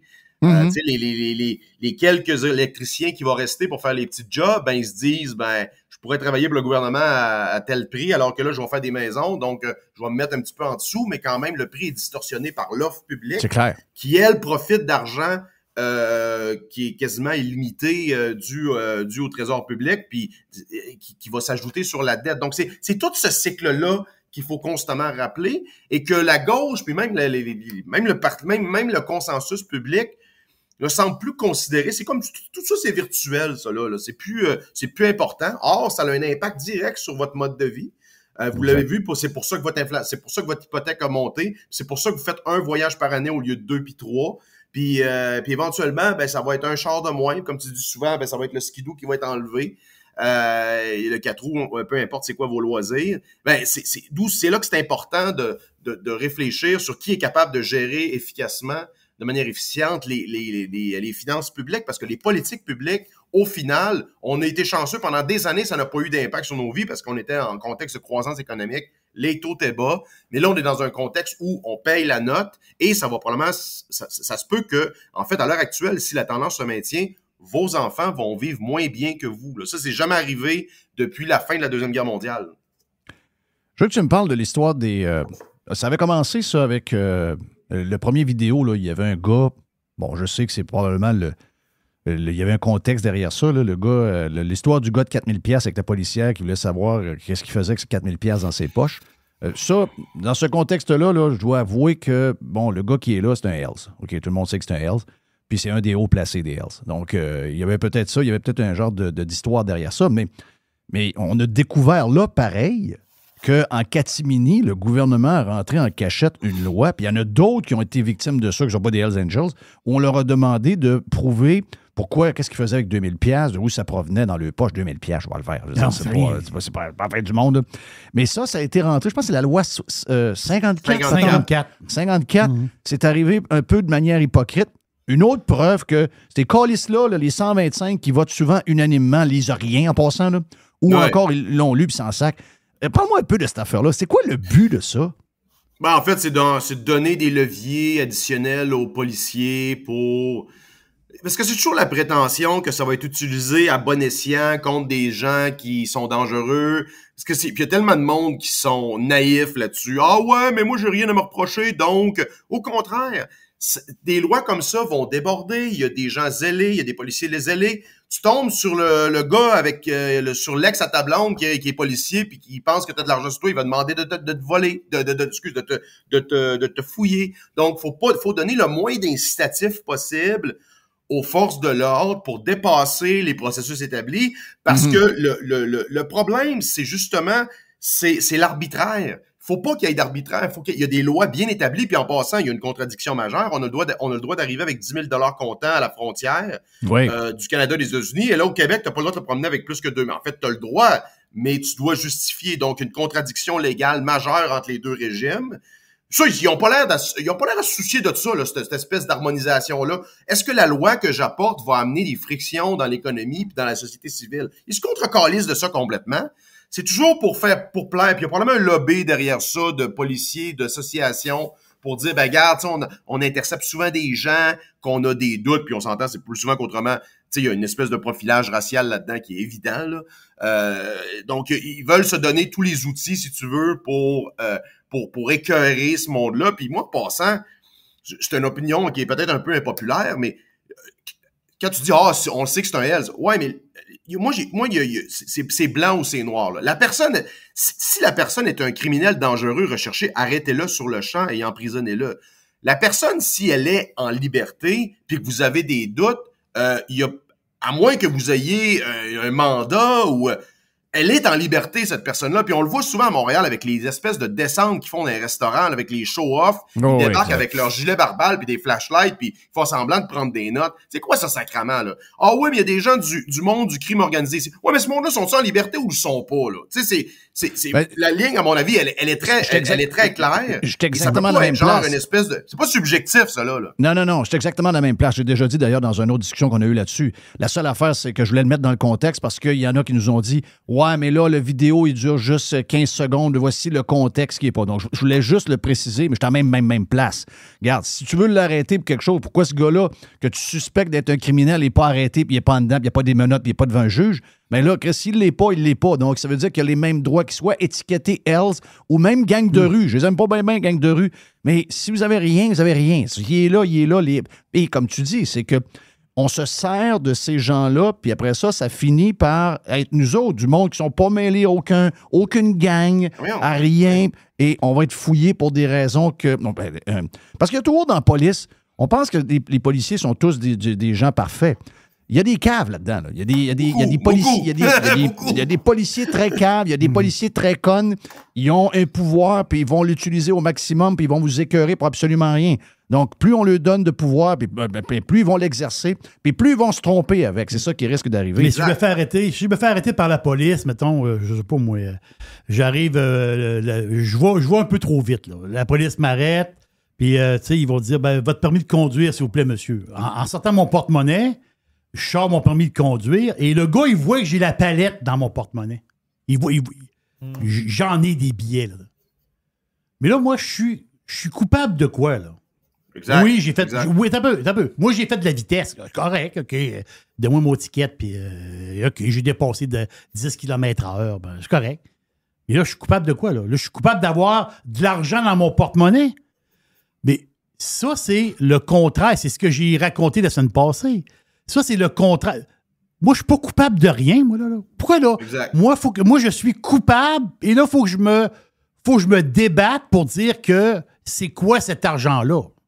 Je suis pas coupable de rien, moi, là. Pas le fardeau de la preuve de dire que j'ai pas le fardeau. Exact, absolument. Puis ça, voilà. En fait, c'est aussi une étincelle potentielle. Bon, mettons, on théorise, là, Jerry. Là, il commence à te questionner, comment ça que t'as de l'argent de même? Là, Jerry pogne les nerfs. Là, ouais, monsieur, calmez-vous. Puis là, voilà, c'est ça. Exactement. Avec là, tout le levier tombe du côté des services policiers. Puis c'est ça qu'ils veulent. C'est des lobbies très syndiqués qui veulent toujours plus de pouvoir, plus d'argent, tout ça. Écoute, il y a à peu près, je sais pas combien il y a de policiers à Montréal. C'est complètement débile comment il y a de policiers là. À ce moment, ça demandait, c'est-tu vraiment nécessaire qu'on ait autant de policiers, là, tu sais, souvent pour faire la circulation, puis comme je dis, moi, ça devrait être limité à essentiellement les crimes violents, la sécurité, mais tu sais, le reste, ça pourrait être, tu sais, largement privé, des affaires comme Garda, tout ça, pour la sécurité de base, la circulation, on mettait ça, donner ça à Garda ou à des agents de même privés. Puis on sauverait pas mal là, sur les coûts. Puis si ça fait pas, on change d'agent. Là. C'est contrairement à des gens qui sont syndiqués qu'on peut on est comme poigné à vie. Là. Si on met un peu de sauce conspiration dans la patente, là. J'aime ça. Un peu de piquante. La petite sauce piquante, là. Mais on s'entend-tu que le fond de l'histoire, le fond de l'histoire, c'est qu'ils veulent plus que le monde ait de l'argent liquide. Les gouvernements détestent l'argent liquide. Sauf pour eux. Non, ça je comprends, là. Mais un farmer qui vend sa pitoune de 4 pieds à l'autre farmer puis qui font de la business ensemble, ça, ils n'aiment pas ça. Le gouvernement va mettre le nez dans le deal. Et là, l'histoire. Il l'aime quand tu vas au casino, par exemple. Ça, il l'aime bien. Exact. Mais, non, mais en fait, tu as totalement raison. En fait, c'est même pas une conspiration. Il y a une attaque. Il y a une attaque frontale sur l'argent comptant. Pourquoi? Parce que l'argent comptant n'a pas de risque de contrepartie. Donc, là, tu dis quelque chose, accepter quelque chose comme du cash, c'est qu'il n'y a pas de risque. Et aussi, tu peux garder ton cash, qui est comme un petit peu en dehors du système. Donc, conceptuellement, oui, je veux dire, je suis pas le grand fan des banques centrales, puis oui, votre argent se dévalue, c'est pas ça le point, là. Mais il y a quand même, le cash a une utilité dans la société. Puis la vie privée, tu sais, le privacy qu'on dit en anglais, là, c'est pas de vouloir cacher quelque chose. C'est un droit humain fondamental d'avoir une vie privée. Puis si je veux faire une transaction avec quelqu'un, que ce soit pour acheter une tondeuse ou fuck de la drogue, I don't care, les gens ont le droit d'avoir des vies privées ou payer une dette ou vous devez de l'argent. Les gens ont le droit d'avoir une vie privée et que ça soit à l'abri de la dictature de l'arbitraire de l'État qui va toujours empiéter. Oui, peut-être qu'ils vont pogner quelques personnes qui sont réellement dangereuses, mais ça va faire chier la majorité du monde qui ont rien à se reprocher. Puis ça, il va falloir commencer à roll back de ce genre de réglementation-là, parce que ça va trop loin. Puis là, tu vois, la finalité de tout ça, c'est l'argent, ils appellent ça le Central Bank Digital Currency, l'argent numérique contrôlé par la Banque centrale. Ça, c'est le fantasme des petits faiseux des banques centrales puis les Keynésiens, c'est de pouvoir contrôler comment les gens vont dépenser. C'est-à-dire que tu pourrais même avoir une date d'expiration. Tu sais, mettons tout ce qui est donné comme stimulus monétaire. On dit, comme mettons pendant la COVID, là, on vous donne de l'argent, vous aussi, vous avez 2000$, mais vous êtes obligé de le dépenser dans les 2 prochaines semaines pour juste telle catégorie de produits. Fait que ça, c'est quelque chose qui serait techniquement possible. Il y a un gros pushback contre ça actuellement. Puis d'ailleurs, les premiers perdants de ça, c'est les banques commerciales, là. Les banques commerciales perdraient leur rôle d'intermédiaire de création de monnaie par les instruments financiers et comme alternative de banking, comme partenaire de banking, si tu veux. Donc, je pense qu'ils commencent à réaliser que ce système très centralisateur-là de monnaie numérique, qui est un volet de l'élimination du cash. Là. Puis d'ailleurs, il y a des endroits qu'ils n'acceptent plus le cash. Là. Et en passant, tu te rappelles, il y avait eu des controverses pendant la pandémie où ils voulaient plus le cash, mais tu peux, l'argent en cours, quand tu dis le cours légal, c'est ça, c'est que tu peux laisser l'argent sur le comptoir, puis tu pars, puis c'est pas considéré comme un vol. Tu as payé avec une devise qui est à cours. Qui est à cours légal dans le pays. Oui. C'est écrit dans la Constitution, c'est écrit dans la loi civile.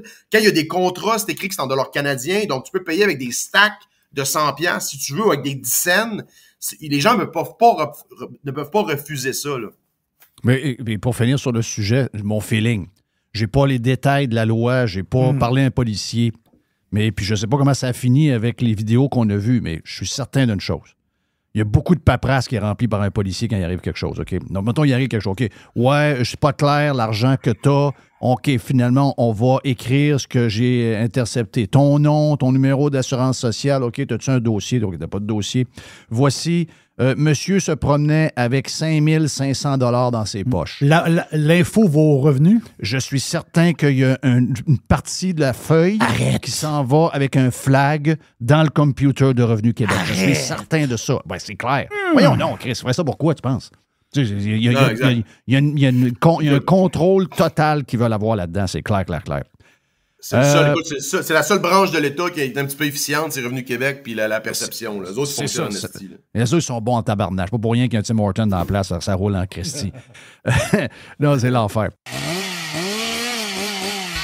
Ben voilà pour Joe Hamel. On est prêt pour... on va avoir du fun encore. On est prêt pour Éric Duhem tout de suite après. Mais on a plus de Joe Hamel en double sur la version Prime de Radio Pirate.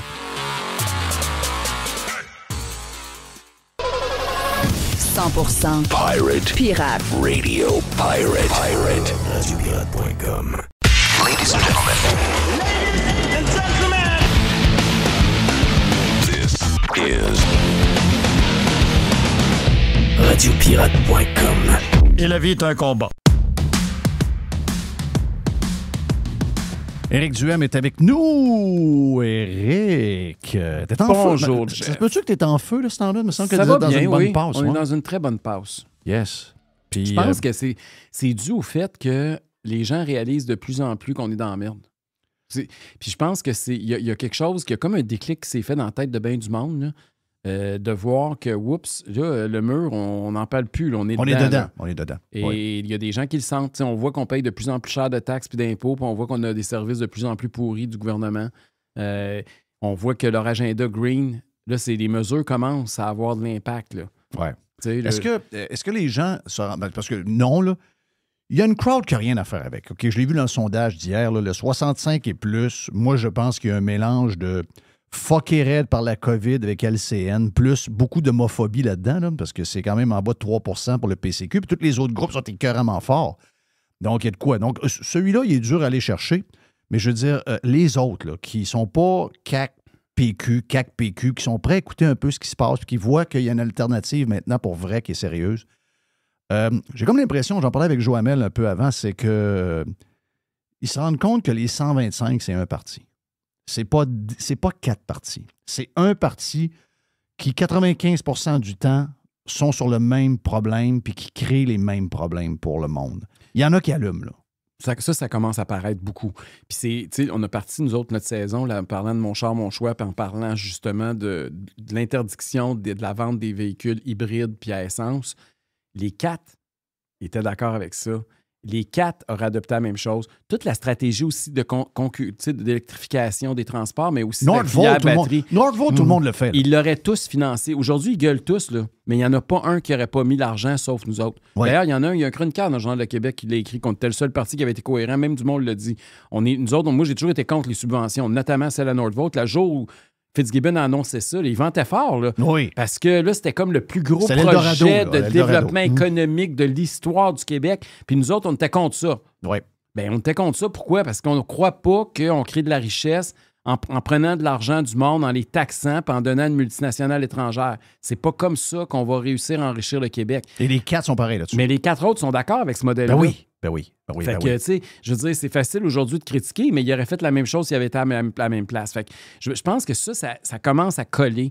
Le fait que, en santé, c'est la même chose. Là. Tu regardes la réforme du B, tu regardes la réforme Barrette, tu regardes les réformes de Bolduc avant, tu peux monter jusqu'à Marc-Yvan Côté. Peu importe le parti qui était au pouvoir, c'était toujours la même boîte. Ils brassent des structures, ils centralisent, puis il n'y a jamais rien qui aboutit, puis ça coûte de plus en plus cher, puis le monde attend de plus en plus. Et là, même la presse s'en rend compte. J'ai vu Stéphanie Gramont dans un texte qui dit « faut faire attention, mais il y a des gens qui sont opérés grâce au privé, puis peut-être que là, c'est le temps d'en faire plus, alors que c'est ça partout ailleurs dans le monde. » Allô? Ben oui, je veux dire, le but ultime, c'est que les gens soient soignés, c'est ça? Exact. Le but, c'est d'améliorer les soins pour tout le monde. Ben là, puis instaurer de la concurrence à l'avantage du patient. C'est ça que ça veut dire. Elle a commencé son article en disant il y a quelqu'un qui a eu une appendice. C'est un appendice? Appendicite. Appendicite, oui, c'est ça. Donc, la personne arrive le vendredi, pas de moyen d'intervention. Donc, est sur la morphine pendant toute la fin de semaine. C'est très douloureux, tu brailles. Là. Ben non, je sais. Moi, je me suis fait enlever ça quand j'étais jeune. Je me rappelle comme c'était hier. Et là, il n'y avait pas personne pour intervenir. Il n'y avait pas de médecin pour faire l'opération. Donc, 3 jours à attendre sa morphine. Donc, elle dit, c'est ça maintenant les soins au Québec. Mais ça ne peut pas être ça. On ne peut pas accepter ça. C'est inacceptable. Puis si on était dans un endroit où on ne paye pas une scène de taxes puis d'impôts, tu dis, ben tu n'as pour ton argent. Oui. Mais c'est parce qu'on paye de plus en plus, puis on est l'endroit le plus taxé puis le plus imposé. Fait que ça marche pas, le modèle, là. Et surtout que les dépenses, si on prend l'augmentation des dépenses des 10-15 dernières années, on devrait avoir à peu près un budget de près 110 milliards. On est rendu à 160 milliards. Je vois le faire. C'est pas un manque d'argent, là. Non. Je veux dire, même avec l'augmentation de la population, si on regarde ce qu'eux nous avaient fourni comme chiffre il y a 15 ans, on devrait avoir un budget de 110. On dépense 160 milliards. C'est de l'argent à tabarnache. Puis la CAQ ne fait que garrocher de l'argent sur les problèmes. Puis en espérant que ça va tout régler. Mais ça règle strictement rien. Parce qu'ils dépensent comme c'est pas permis. Je veux dire, ils ont pas le réflexe, là, dès qu'il y a quelque chose, ils garochent de l'argent. Puis c'est tout le temps. Alors, puis c'est pour ça qu'ils ont augmenté les dépenses autant. On pensait que c'était un gouvernement de comptables qui allait être la gauche efficace. Hein? C'était ça. Oui. On se les fait vendre comme ça. Là. Oui, on se fait avoir pas mal. Mais quand on regarde les résultats, ils dépensent plus que les péquistes et les libéraux. C'est fou, là, la croissance des dépenses. C'est quoi ça? Il ressemble à Trudeau. C'est les Trudeau oui, québécois. C'est les Trudeau envers... Ben, d'ailleurs, là, on a parlé du sondage, mais parle du sondage à Ottawa. Le parti numéro 1 pour qui les caquistes votent au fédéral, c'est le Parti libéral du Canada. Fait que ça, tu sais, arrêtez là, de penser que c'est des nationalistes puis que c'est... Des conservateurs, quasiment. Ils votent. Il y a comme une synergie entre les deux, puis c'est sûr que ça a commencé pendant la COVID. Là. C'est sûr que c'est des gens qui étaient plus âgés. Là, les deux ont un électorat plus âgé, mais c'est aussi des gens qui avaient peur, puis c'est des gens qui veulent la sécurité, la stabilité, puis des dépenses. Puis les deux, parce qu'on va se le dire, là, Trudeau-Legault, pendant 3 ans, ça a été la même chose. Là. C'était blanc, bonnet, blanc. Là. Et les deux, ils ont beau se chicaner là, sur l'immigration pour amuser à la galerie de presse, là, mais la réalité, c'est qu'ils gèrent à peu près de la même façon. C'est pareil. Ces deux gouvernements-là se ressemblent beaucoup plus qu'on pense. Ça, c'est clair. Est-ce que tu entends des rumeurs? Parce que là, j'ai de la misère. Beaucoup de monde ont de la misère à comprendre. Puis je sais, on vient de le dire, on l'a graffiné vite tantôt en disant les 65 ans et plus. Pour eux autres, c'est comme de retour au bercail. Ils sont passés de la CAQ pendant 2 élections. Puis là, ils ne sont pas satisfaits pour quelques affaires.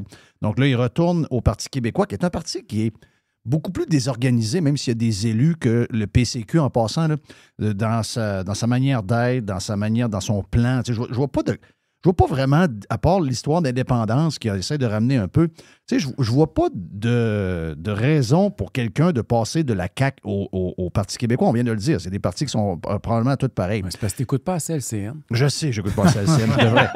Mais quand, là, on voit que la CAQ est dans la marde. OK, on a vu Yuri Chassin. Est-ce que tu as réfléchi sur... En fait, est-ce que tu as eu d'autres discussions avec lui? Bien, je t'avais dit que j'y ai parlé la journée même qu'il a démissionné. Oui. Le matin, il m'a appelé. Je suis le seul chef qui a appelé à 6 h du matin pour me dire, regarde, voici ce que je vais annoncer à 9 h ce matin. Il venait de la lettre de notre sortie à 4 h du matin que j'avais lu parce qu'heureusement, moi, de se lever à 4 h du matin, ça a des avantages. Fait que là, il m'a dit ce qu'il allait faire. Après ça, on s'est dit, on va se revoir. On a soupé ensemble depuis ce temps-là. OK. Je veux voir comment on peut collaborer parce que moi, Yuri, c'est un gars que je connais depuis 15 ans. C'est un gars qui a travaillé à l'Institut économique de Montréal. C'est un gars qui a écrit des études, notamment sur le privé en santé. C'est un gars qui était... Mais c'est un gars de notre gang. Tout le monde dans notre gang le connaît bien. Là. Oui. Puis il était celui qui a, rappelez-vous, à qui François Legault avait confié le dossier de 2 hôpitaux privés. Oui. Bon. Qui était Puis c'était un anane pour essayer de le garder dans le caucus à l'époque. C'était pas vrai, là. Sauf que quand il s'est rendu compte, je pense qu'il se faisait mener en bateau avec ça aussi. Là. Et donc, c'est un gars qui, idéologiquement, est à la même place que nous. Puis pendant la COVID, rappelez-vous, là, il était allé rejoindre son chum en Amérique latine. Ça avait fait un scandale. Là, puis c'était... Mais j'ai pas aimé ces déclarations quand il a lâché public. Là, je garde ma carte encore au cas. Je veux pas parler de les histoires COVID, ce qui s'est dit c'est terminé, cette affaire-là au caucus. Alors que pour moi, c'est primordial. Surtout pour quelqu'un, puis je dis pas que Yuri Chassin est un côté libertarien, je connais pas s'il y a ce côté-là, mais habituellement, quelqu'un de droite, autant économique que même social, ce qui s'est passé pendant la COVID, pour un gars de la trempe de Yuri Chassin, ça devrait être décrié la minute qu'il sort de la patente de la CAQ. Mais il a toujours été un gars de droite, là. Ça, il n'y a pas de doute, là, puis il l'est encore, là, pour y avoir parlé. Ouais, mais j'ai trouvé que ça a manqué de courage. Mais c'était pas ça son combat. Puis d'ailleurs, je l'ai vu quand... Il y a une affaire qu'il faut remarquer, là. Quand il y a eu l'annonce du déficit de 11 milliards l'année passée, quand le ministre Girard a présenté son budget, François Legault a dit que c'était raisonnable, 11 milliards. Il trouvait ça raisonnable, lui. Mm-hmm. Puis Yuri Chassin avait fait un discours à l'Assemblée nationale pour dire que c'était pas raisonnable. OK. Donc, déjà là, tu voyais que ça. Et puis, je crois qu'il faisait partie aussi des députés. Rappelle-toi, quand ils ont donné la subvention de 5 à 7 millions aux Kings de Los Angeles, il y a quelques députés qui sont sortis publiquement. Il y a même le député de Beauce-Nord, Luc Provençal, qui allait dire que ça allait contre ses valeurs. Oui. Je sais qu'Yuri était dans ceux qui étaient contre ça aussi. Il y avait un groupe quand même de députés, 5-6 députés qui ont tapé du pied publiquement. Donc, il y a quand même. Parce que veut pas, historiquement, la CAQ, il y avait du monde comme moi que j'ai voté CAQ 3 fois. Il y avait des gens plus à droite, on espérait qu'il allait peut-être ressusciter l'ADQ en quelque part. Mais ce qu'on se rend compte de plus en plus, c'est qu'ils ont utilisé la CAQ, mais ils n'ont jamais eu l'intention de rien foutre à droite. D'ailleurs, il y a un conseiller de François Legault qui est maintenant chez TACT, il est rendu lobbyiste. Moi, j'ai vu ça, une lettre ouverte qu'il a faite. Mon ami Yuri, il a écrit une lettre ouverte dans l'actualité la semaine passée. Puis, lisez ça, c'est très instructif parce qu'il avoue que Yuri, dans le fond, là, ils l'ont pris dans la coalition, mais ils n'ont jamais eu l'intention de faire ce que lui, il croyait. Mais c'est un peu pour fermer à boîte. C'est un peu pour essayer de récupérer du monde à droite. C'est juste un statement. C'est une parure. C'est une parure, c'est ça. Mais ça n'a jamais été dans leur intention de faire aucune des réformes, même celles qu'ils promettaient et qu'ils écrivaient dans le programme. C'est capoté, là. Tu as un conseiller du premier ministre Legault qui écrit ça noir sur blanc, puis qui pense qu'on va dire ça, puis dire « Ah mon Dieu, c'est vrai, c'est donc bien bon, c'est donc bien intelligent comment vous pensez puis comment vous faites de la politique. » Oui. Oh, oui, exact. C'est fou, là. Quand tu lis ça, oui. il t'annonce que le mensonge est une tactique ou une stratégie électoraliste. C'est incroyable. Puis que la droite, ils ont clignoté à droite, mais ils n'ont jamais eu l'intention de tourner à droite, ils ont toujours voulu tourner à gauche. Ouais. Ils faisaient ça juste pour ramasser du monde en passant. Je trouve ça dégueulasse. Mais ils l'écrivent noir sur blanc. C'est pour ça qu'on... mais tu comprends-tu que quand on apprend toutes ces affaires-là, tu sais, c'est parce que c'est drôle, je parlais avec Régent hier, puis, tu sais, Régent dit « Ouais, je comprends un peu Valérie Plante qui a fermé ses commentaires. » Moi, j'ai dit « Ouais, Reg, tu sais, ces gens-là font beaucoup de dommages. » C'est incroyable. Tu sais, sérieux, là, je veux pas donner raison à des gens qui sont trop impolis ou qui sont trop durs, mais je comprends que le monde est en crise. Parce que des affaires de même, on en apprend à tous les jours. Ben, le troisième lien, c'est le plus bel exemple. Le troisième lien, puis le tramway. Le tramway, même affaire. Hey, on le fait à tout prix, peu importe s'ils disent oui ou non, on commence. Voyons, Christ, le monde ne veut pas. C'est quoi que vous voulez? Vous attendez quoi, à un moment donné, pour arrêter de rire du monde? Vous attendez quoi? Vous attendez que... C'est pas assez que le monde s'en aille, ces réseaux sociaux vous donnent de la merde. Vous attendez qu'il arrive sur un perron d'église et vous crissez une claque sur la gueule. C'est quoi que les gens attendent avant de dire on est des serviteurs de l'État et les gens ne veulent pas de telle affaire, même si moi je le veux, mais je peux pas le faire. J'ai pas l'autorité morale, puis les gens ne veulent pas, je peux pas le faire. À un moment donné, c'est ça qui arrive là, en ce moment. C'est pas juste les réseaux sociaux, les gens sont pas fins. Toi, tu es victime de ça aussi, que des gens pas fins envers toi. Là. Parce que moi, honnêtement, j'embarque pas dans la victimisation, là, cette affaire-là. Moi, ça me passe sans par dessus la tête. Je les bloque même pas. Je sais que ça te dérange 0, 0, 0. Puis ça fait partie de la job. Je veux dire, ça fait partie du prix à payer si tu es en politique. Il faut que tu acceptes que le monde s'exprime. Moi, j'ai jamais banni ce monde-là. Puis, je veux dire, c'est ça la démocratie. Puis, il y en a qui s'expriment bien, puis il y en a qui s'expriment mal. Tu comprends qu'il y a des gens qui vont te cœurer parce que tu attaques le statu quo. Oui. Donc, eux autres sont gagnants dans cette médiocrité-là. Il y a des gagnants. Là. Donc, eux autres, de voir que tu veux changer ça, ça les fait peur. Puis c'est normal, ils vont dire « Chris, lui, il veut enlever ce que j'ai. Je vais y dire que c'est un gros cave. » Parfait, ça, on va l'écrire. Mais l'autre gang, là, ceux qui sont plus portés à... Ceux qui sont ridiculisés. Les gens de droite et les gens plus conservateurs depuis 40 ans sont ridiculisés au Québec. Okay? Les gens qui veulent une gestion plus saine, plus serrée, moins de dépenses folles, faire attention à ce qu'on achète, avoir des bons soins de santé, des bonnes écoles, des bonnes routes, etc., des taxes de moins d'impôts. Ces gens-là, là, ils se font piler d'en face depuis que je suis au monde. C'est sûr qu'à un moment donné, ils vont venir à bout et ils vont pogner les nerfs. Je veux dire, ils s'attendent à quoi? Je veux dire, moi, c'est... Comment ça que c'est pas arrivé avant? C'est plus ça, là.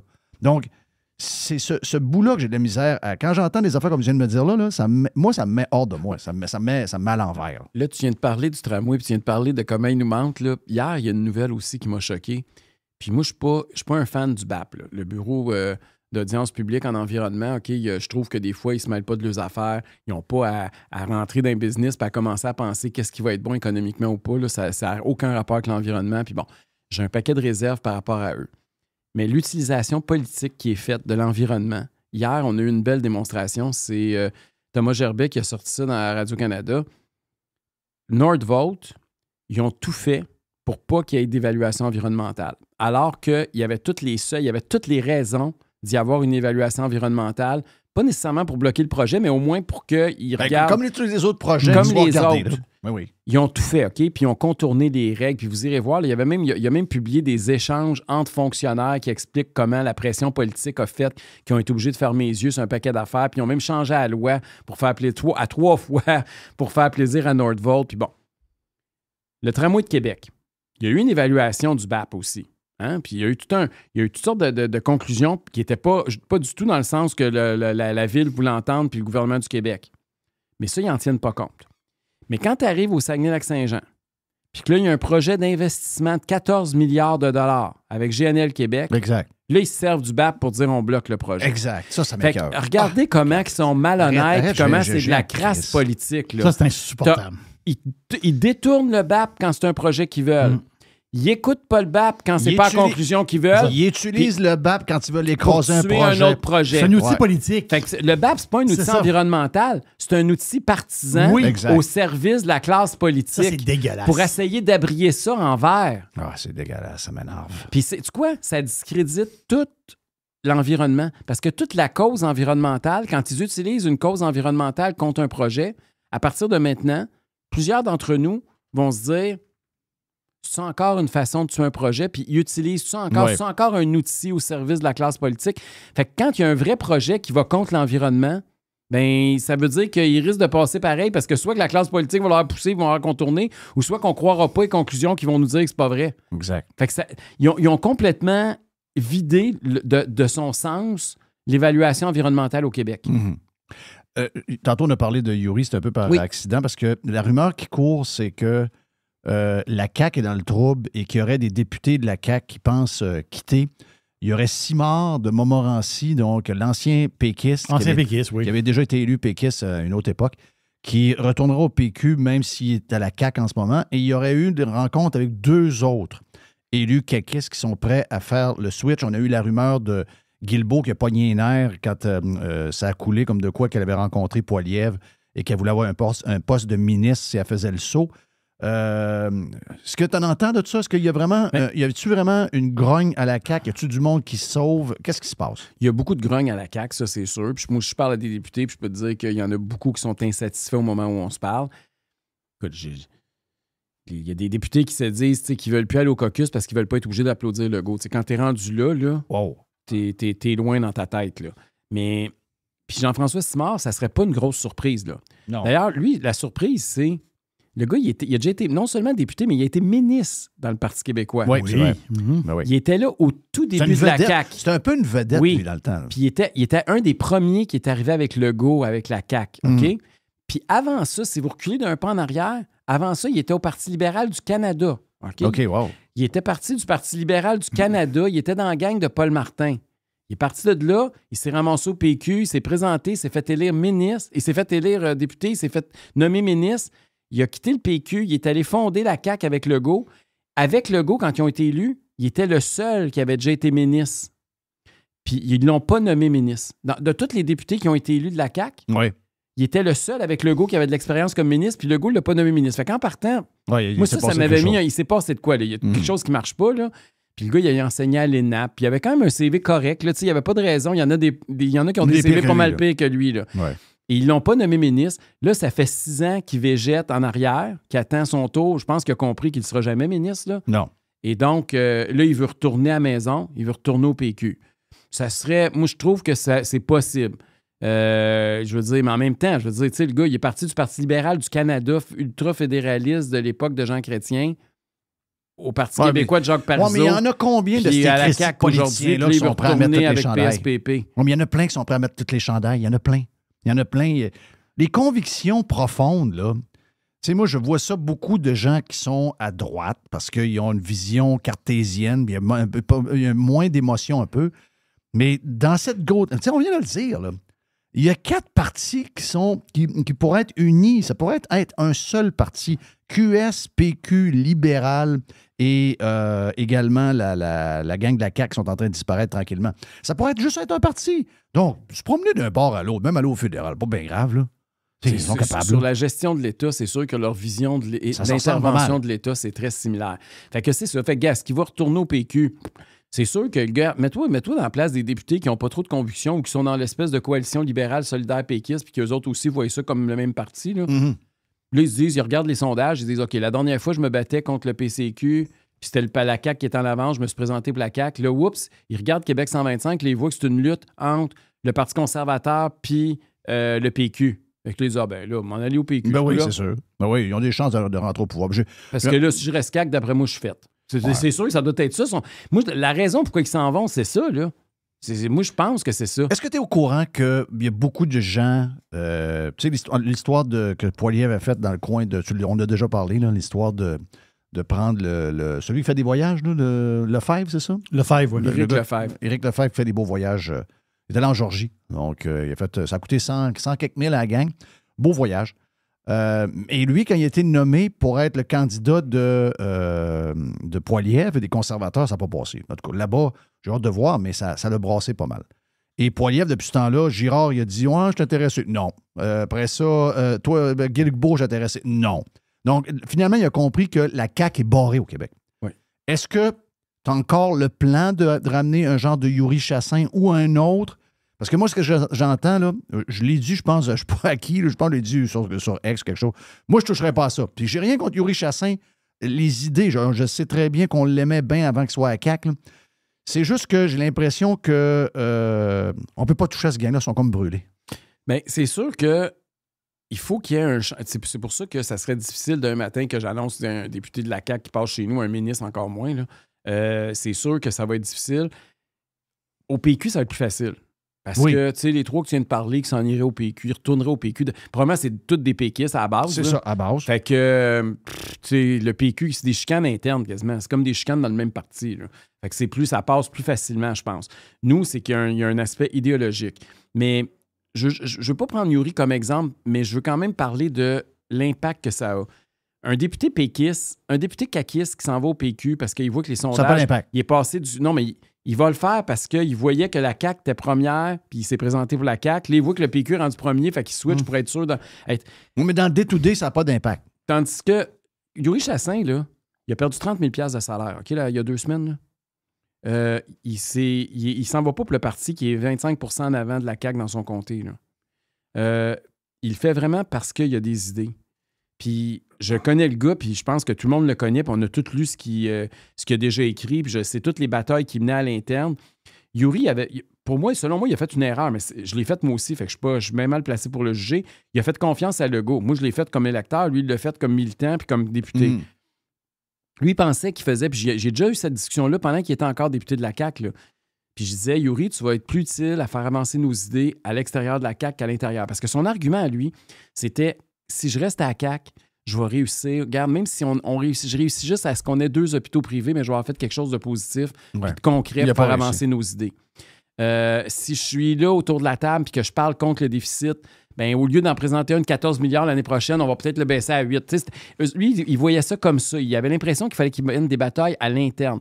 Sauf qu'après 6 ans, ce qui s'est rendu compte, c'est que toutes les batailles qu'ils ont menées, puis ils en ont mené beaucoup, là, puis je les ai suivies, là, ils les ont toutes perdues. Ils les perdent toutes une en arrière de l'autre. Puis il y en a des batailles au caucus de la CAQ, mais la droite les perd systématiquement toutes. Ouais. Tu sais, Éric Girard, là, c'est un ancien candidat de Stephen Harper. N'oubliez jamais ça. Là. Ouais. Pensez-vous que lui, son but dans la vie, c'était de présenter le pire déficit de l'histoire du Québec? Pas sûr. Tu sais, il veut dire, le gars, d'après moi, il a lu un discours du budget que c'était pas lui qui avait écrit. Là. C'est sûr. Tu sais, c'était le cabinet du premier ministre qui a envoyé ça puis qui ont dit, tu vas lire ça. Mais je comprends. Le point au niveau philosophique, c'est parfait. Mais je veux dire, tu sais comment est-ce que c'est, là?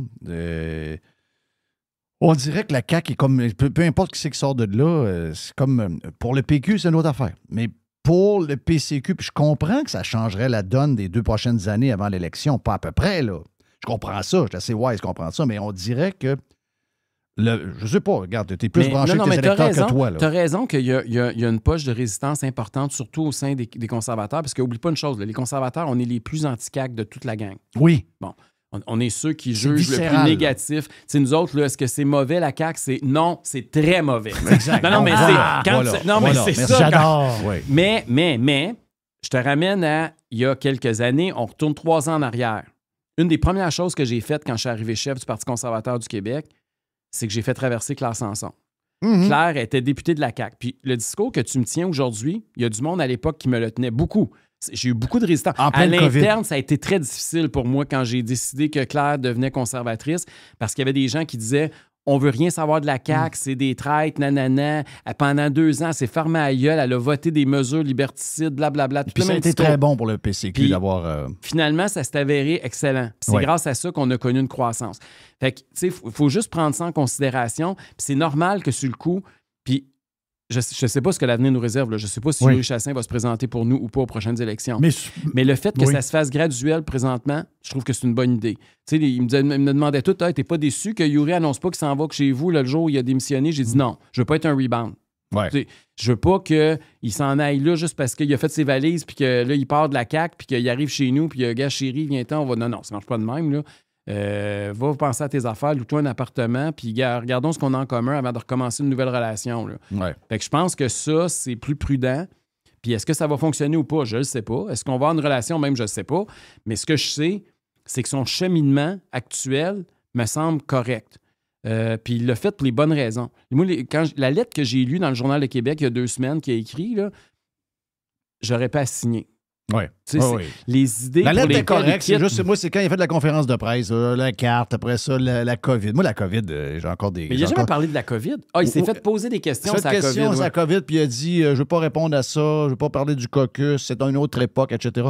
Alors que pour moi, c'est fondamental ce qui s'est passé. Savoir c'est ça. Les journalistes voulaient savoir si au caucus, il était intervenu contre les mesures liberticides de la COVID. Tu sais, pour moi, puis je suis désolé, moi, je suis encore là. Tu sais, je veux dire, puis je sais que beaucoup de Québécois se sont sentis floués, puis c'est tellement gros ce qui est arrivé, puis je sais qu'on fait semblant que c'est pas arrivé, puis ça fait longtemps, puis on a tourné la page. Moi, je ne retournerai jamais à la page. Je vais y penser encore jusqu'à mon dernier souffle. Je vais encore penser. Traumatisé. On a un traumatisme collectif. Mais oui, et voyons, c'est vécu des affaires que jamais j'aurais pensé qu'on allait vivre dans une société libre. Jamais, jamais, jamais. Puis si quelqu'un ne peut pas savoir que je suis traumatisé de ça, puis que vous ne comprenez pas, ben est-ce qu'on n'a pas la même définition de la liberté, là? Je sais pas, mais cette semaine, il est arrivé quelque chose de bizarre. Je ne sais pas si tu as vu la semaine passée, Yasmine Abdel-Fadel, elle a écrit dans le journal sur le fait de ne pas pouvoir se promener avec plus que 2000 pièces dans tes poches. Là. Oui. Bon, je ne sais pas si tu en avais parlé, là, mais je veux juste le résumer grosso modo. Là. Donc, au printemps dernier, le gouvernement a adopté une loi, la loi 54, puis une des clauses, là, l'article 18, dit que si tu te promènes avec plus que 2000 pièces, on renverse la preuve. C'est-à-dire que tu es présumé être coupable. C'est ça. Jusqu'à ce que tu prouves que c'est de l'argent clean, mais sinon, on considère que c'est de l'argent du crime. Grosso modo, c'est ça l'article de loi. Et j'ai fait une sortie contre ça, puis il y avait plein de monde qui répliquait « Mais voyons donc, qui se promène avec ça, 2000 pièces? Je me suis jamais promené avec 2000 pièces, moi je m'en fous. » Puis je me suis dit, est-ce que ce genre de mesure-là aurait pu passer comme une lettre à la poste? Puis c'est encore une fois, les 4 parties étaient d'accord. Là, ça, c'est une autre parenthèse qui revient avec ce qu'on a dit tantôt. Là. Mais est-ce que tout ce qui s'est passé pendant les périodes des 2-3 dernières années, oubliez la COVID, oubliez la santé publique, est-ce que l'impact réel, c'est pas d'avoir fait que le gouvernement a plus de facilité à contrôler la population? Ben oui, c'est ça la base de mon affaire. Oubliez la COVID, puis oublier la santé publique. Là, c'est pas important. Est-ce qu'il n'y a pas une partie de la population qui a développé un nouveau réflexe de se soumettre systématiquement à n'importe quelle niaiserie que le gouvernement veut? C'est exactement ce qui m'a le plus viré à l'envers. Les gens à genoux après 5 minutes. Qu'est-ce que là, le 2000 $, là, premièrement, on ne parle pas de 100 000, là. On parle de 2000 $. Tu as le droit de te promener entre le Canada et n'importe quel pays dans le monde avec 10 000 $ dans tes poches, mais à l'intérieur des frontières du Québec, tu peux pas partir de chez vous puis t'en aller chez ton propriétaire et donner 2000 $ de loyer. Là. Voyons donc. C'est de la folie, là. C'est pas, on est rendu puis je peux pas t'acheter une moto puis je peux pas arriver ici avec 2000 $. C'est crazy, hein?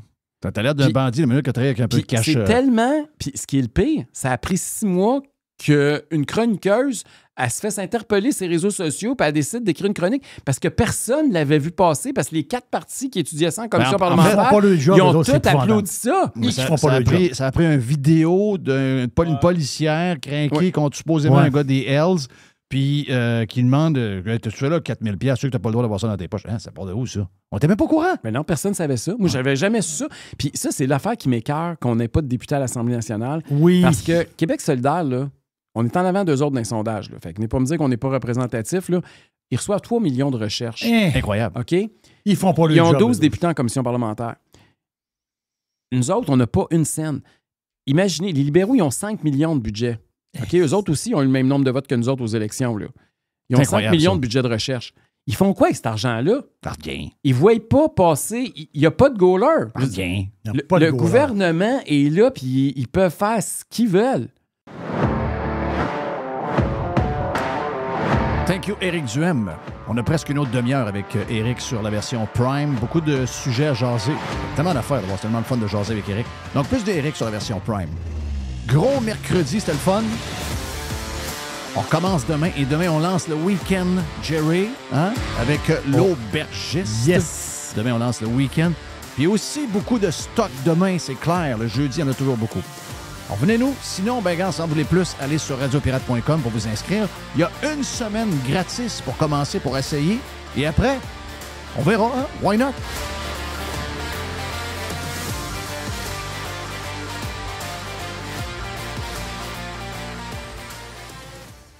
Jeff Fillion.